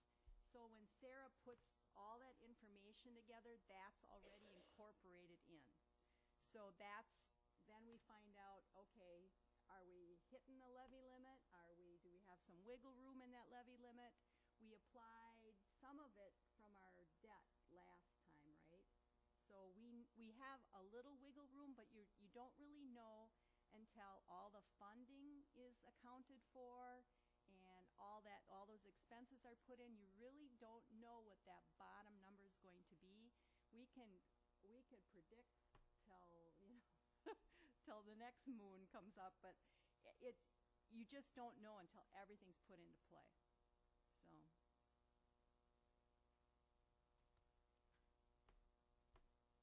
So.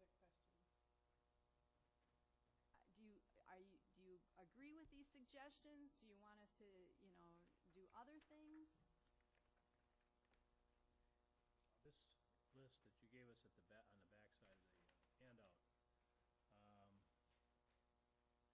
you're looking at these as actual expenses, or are these dreams, or Well, what? some of this is wish list stuff. Some of this, like the human services, they are going to have to do something with that software. We just don't know what that's going to be yet. So we know that they're having issues with a software delivery system that we have to deal with. So some of this stuff is probably we're gonna have to figure it out some way or other, but that's where that prioritization comes into play. So you would weigh these requests to see what we can afford to work in. When they were talking about this TAD card, that 100,000, that's if you don't get the grant? Correct. And the grant would be how much if you do get it? We're asking for 125,000, but 25,000 is a match. Thank you. And we would know that by September sometime. So we would know if that is even going to be an issue or not. Reduced cost for investigator position. Now, where is that? Well, that's I heard you say that yeah. once, so I hear you say that. So if you look under the district attorney, there's a 16,000 positive number, and then in human services, there's a negative 16,000. Okay. So that's just a wash. So that isn't going to help or hurt the bottom line. It's just trying to recognize how that job really is working. And under veterans, clerical assistance, Yeah, and again, this is a wish list situation where, you know, if you had a perfect world, could I get some extra help? Wow. And you know, that will, as we have this work group, that might lead into other conversations that perhaps maybe there's another department that could help answer the phones or could help do some clerical support. So, you know, it might lead to other solutions as opposed to just hiring more staff.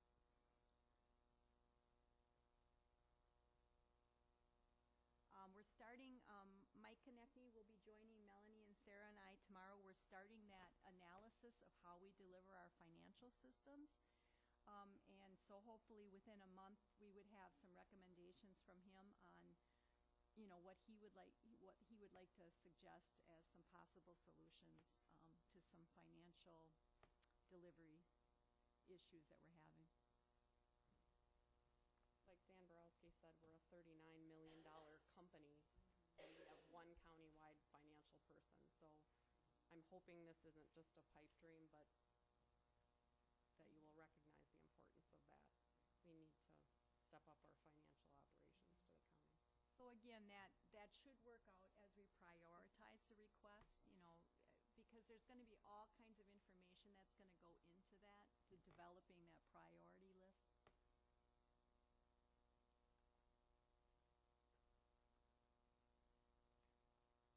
Go ahead. I guess basically a thumbs up on, or a thumbs down on how we should proceed. If you like this as a concept, this is what we'll do. Melanie will put in the dates, you know, for when she needs stuff into her office. So that would be the only piece that isn't on here, you know, is that timeline. Sure. Great. I'm second. Go ahead, Lindsay. I'll second. We have a motion by Eckstein, second by Weddy. Are there any other questions or comments? No? Hopefully. Otherwise, we'll start pizza sales. All in favor? Aye. Opposed? All right,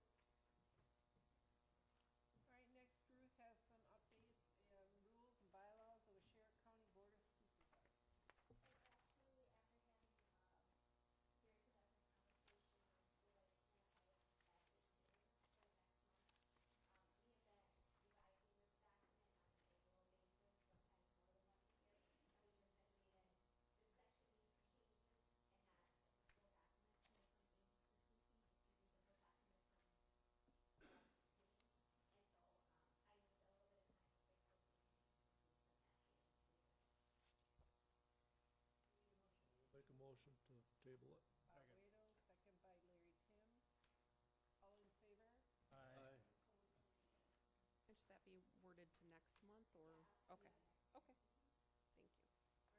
All right, fixed assets policy. In working with the auditors this year, he strongly recommended that we put something down in a policy form on our fixed asset system. I've been basically doing that. I give the information to the department heads. They send me the details, and I incorporate it into some software.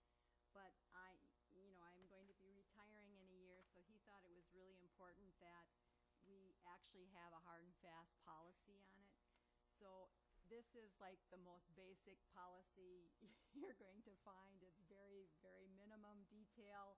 I've seen policies that are pages and pages long, but you know, I figured this kind of captured it, that basically it defines what a fixed asset is. It's property that has a cost value equal or greater than $5,000 and it has an expected useful life of more than 1 year. Highway Department and data processing do theirs separately. I do not have to maintain theirs. So that's in here. The capital assets, it's their date, the date that they were acquired or constructed. So basically, the department heads would still be responsible to get me the information and make sure it's accurate, and then I just incorporate it into the Sage software. And the depreciation's all on a straight line basis. Equipment and vehicles are 7 years. Buildings are 50 years. Building improvements are 50 years. Land improvements, so you put a cement pavement down or something, that'd be considered a land improvement. That's 20 years. I add land to the fixed assets, but of course that's not depreciated because it's land.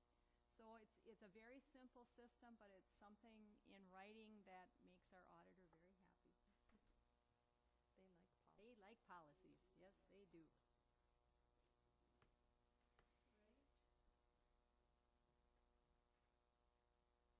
Any questions? Yes, please. Motion by Pat King, second by Everett Eckstein to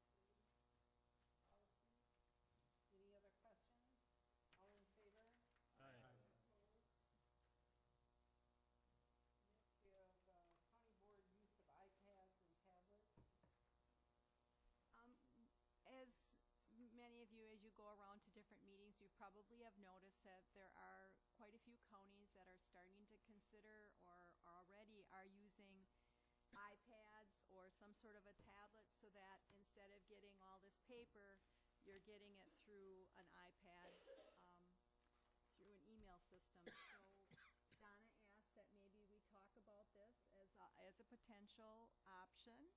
I know some of you love technology, so I know Russ wants it so bad he can hardly stand it.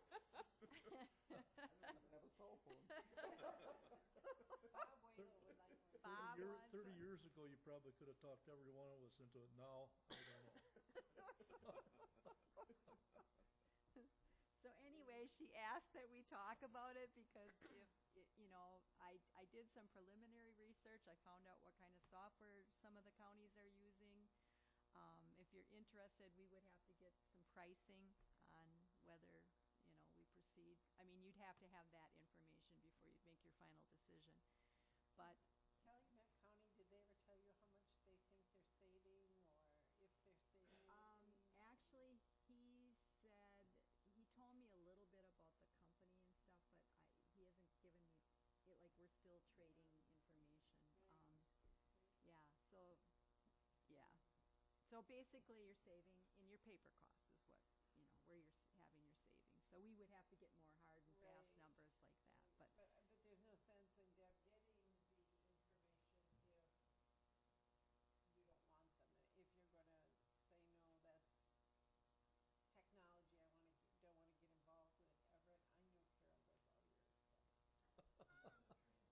Yeah. How long a training period are we allowed? I mean, one session, 6 months? I mean, what? Take it home and play with it at home. Yeah. My grandson probably could figure it out. Yeah. It's gonna be the way of the future. I think you gotta look into it. I really do. Okay. I agree. I'm not for it, but, my 5-year-old grandson turns mine on for me, so, I mean, but Okay. it's the way of the future, and I think you gotta look at it and have some prices or something. The ones that county board people that I've talked to that have been using it, it is a learning, yeah, it's a learning process, but once they learn it and they have it, they seem to like, you see them pull out their iPads or whatever at the meetings and go right to the minutes and can follow along, and so, they're using them. I think it all goes back to one of the things that Dan mentioned over here, the way that we did it before, Yeah. My grandpa used to say, the way as we done it, and it's gonna be done. We need to look further.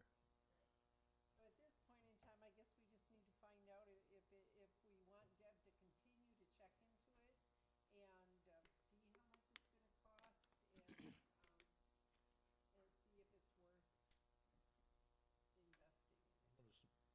I'm gonna surprise you. I'm gonna make a motion that you pursue it, but I'm not saying I'm gonna vote yes or no. Just to pursue information. Surprise is not the word. I'm shocked. Just pursue the information, Donna. Fair enough. Motion by Wadel, I can't believe it. I'll second You had a second by I myself. can't believe it either. All right, any other questions or comments? All in favor? Aye. Opposed? All right, wow. Very good. Consideration and possible action on the following resolutions and ordinances. Resolution number 15-6-16, resolution regarding the creation of the Children's Community Options Advisory Committee. Motion to approve. Motion by Wedding to approve, second by Bernadette. Are there any questions concerning this? All right. We need a roll call vote for this. No? All right. Is there a cost to this? Per diem fees?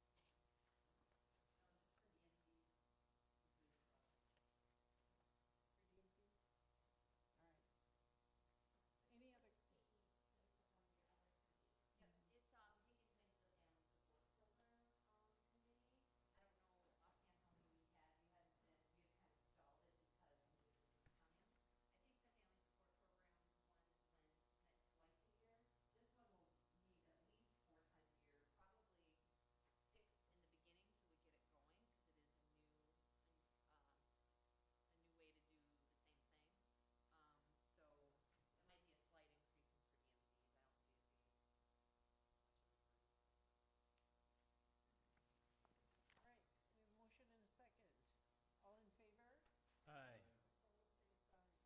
Resolution number 16-6-16, 2015 final budget addenda. I used addenda this That's year a instead of good word. addendums. I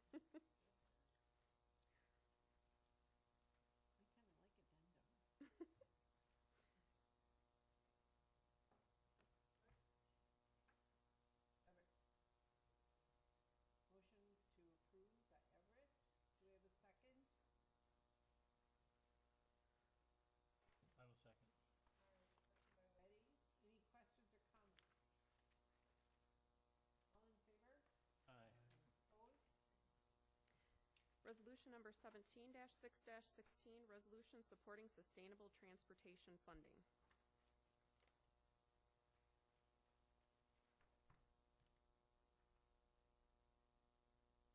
Motion to approve. We have a motion by Weddy to approve, second by Bernadette. Do you have any questions concerning this? All in favor? Aye. Ordinance number 596, ordinance amending Washera County zoning maps pursuant to the authority granted in Chapter 58 Washera County Code, zone change for John and Mary Ann Bovee Revocable Trust, Town of Plainfield. Motion to approve. Sorry, I got some guys in the back row here that might make the motion. Motion by Kirschner, second by Lado, and third by Jerry Rothermeier. All right, And a Jerry. fourth by Russ Heisey. Any questions or comments? All in favor? Aye. Opposed? Ordinance number 597, ordinance amending Washera County zoning maps pursuant to the authority granted in Chapter 58 Washera County Code, zone change George and Karen Edgren, Town of Springwater. Talk now? No, first we have to have a motion. Motion to approve. Motion by Wet. Second by Cap. All right, now Everett, you're And, on. and there, I'm sorry, Everett, there, we did put a slightly updated version of the ordinance on your desk. And there was a change to number 11 after your meeting, which I'm sure you're gonna talk about, but. I gotta give you some background, but I'll be brief. Last Monday, at Town Board, we had some gentlemen there, Mr. Button and Mr. Welch, and they convinced the board that the driveway would be safer on the east end of the property. And then Wednesday night, we met with Terry. She was kind enough to come out and met with the board. It was all posted legally. I'm remembering this open meeting law thing. Anyway, the gist of it is we asked questions that had been asked to us about different things, and we felt that leaving it where it was, but moving the driveway to the east would make the entire project safer. The reason that I wanted to say something when Mr. Welsh and Mr. Button was here, because I think they got the impression the town board wanted the entire project to the east instead of just the driveway. Because the day after, Friday, Mr. Welch called and asked what we had decided. He called Terry and knew I talked to her, or knew that the town board had talked to her, and he said, "What conclusions have you come to?" And I said, "We decided to move the driveway to the east." Nothing was said about the rest of the project, but just the driveway. And from what he said tonight, I think he got the impression that the board was asking to move the entire project to the east. And so I didn't want him to go away with a wrong impression. The way it is now, the driveway will be on the east. That's our requirement. But zone change is to the west of his property. Right, and I believe zoning's recommendation was to have the driveway on the west. So, but the township has the last. What we did is the township sent a letter to the zoning and told them that this is what we required. And that's why we all have this sheet in front of us. Everything, I believe, is the same, except on 11, the location and number of driveways shall be left solely to the discretion of the Springwater Town Board, which has a jurisdictional authority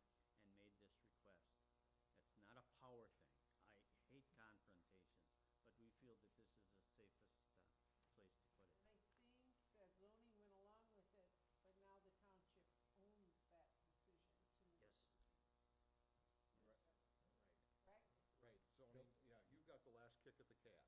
So you can make those suggestions or talk about it at your meeting, and if No, you this don't. is, we finally quit straddling the fence and It decided goes- that. From here, it goes to you. It did sound like to me that he was moving the whole project to the east. Well, he's not in charge of the project. No. They were opposed to the project. And still And I'm are. sorry I didn't let you talk while they were here, but they should have stayed, for one. And we clearly have it so that there is not interaction, because then we might violate the open.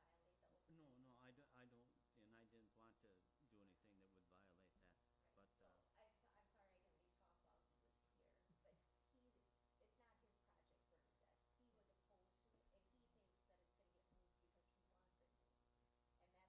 And that's an ever to say that is not what the town board talked about it. right. Well, we talked about it, but we felt it was safe where it was. We agree with zoning 100%. The only thing that we wanted changed was to move the drive up where it was a safer position. That's what we wanted in the first place, but they had talked us into my biggest problem, and not here, but, well, here too, is I try to make everybody happy. In this case, it's not possible. Ain't gonna work That ever. don't work ever. Give up. Give up, forget that, that ain't gonna work.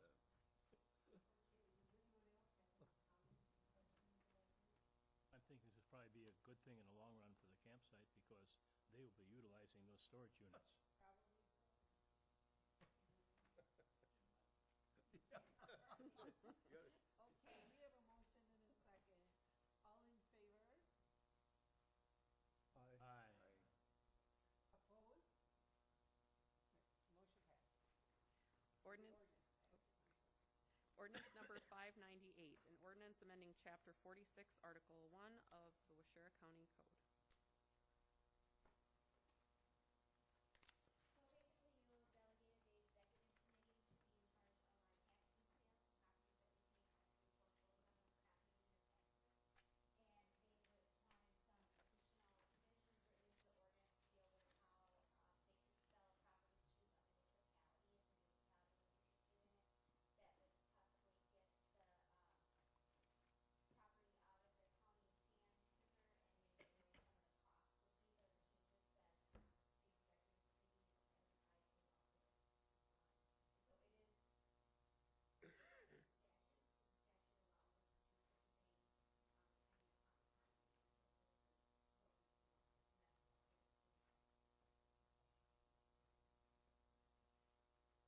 Can they sell it then for less money? They could potentially sell it for less than an appraised value to a municipality if they had no, bids that were viable. So for instance, we just recently had a municipality want to purchase a property from us, for basically what our costs were into it, not the appraised, it would be less than the appraised value. And then they were going to be working with Habitat for Humanity to try to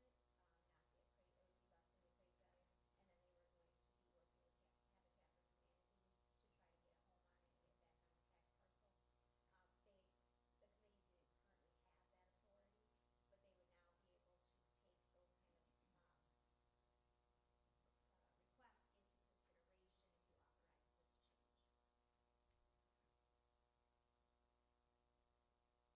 So they could legally sell it for $1 if they wanted to, or?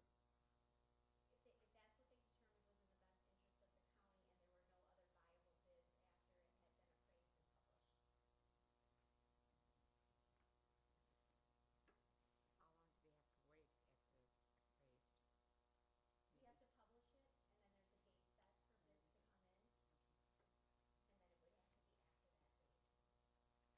it, and then there's a date set for bids to come in, and then it would have to be after that date. We need a motion.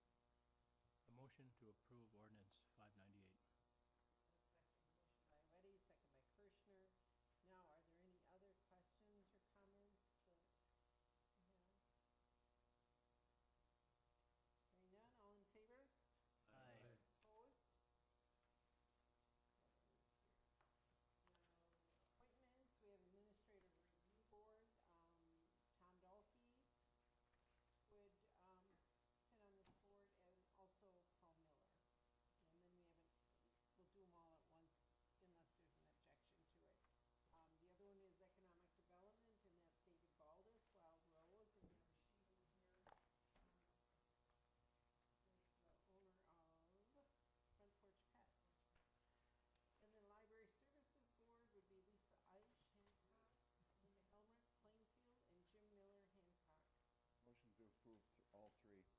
Second.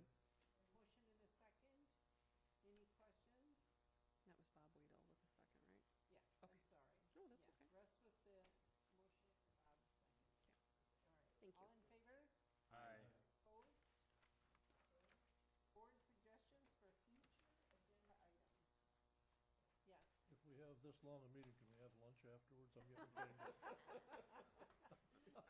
Maybe ice cream treats, but That'll work. that's. Or tots. That'll work. Okay, To adjourn. Everett, moving to adjourn, Second. and second by Ray Kim.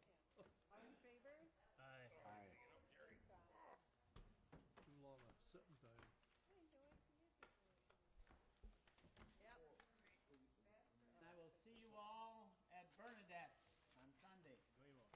Hope it doesn't rain before then. I will be working I'll be in Tennessee. After a long meeting like at this, they all Bernadette. They used to, I don't know when they quit doing that, but Probably when you got on. probably. They used to the first 14 years, Russ. After that, I don't know what happened. I am surprised that Mutton didn't hang around. Ruth, is there any way I should let them know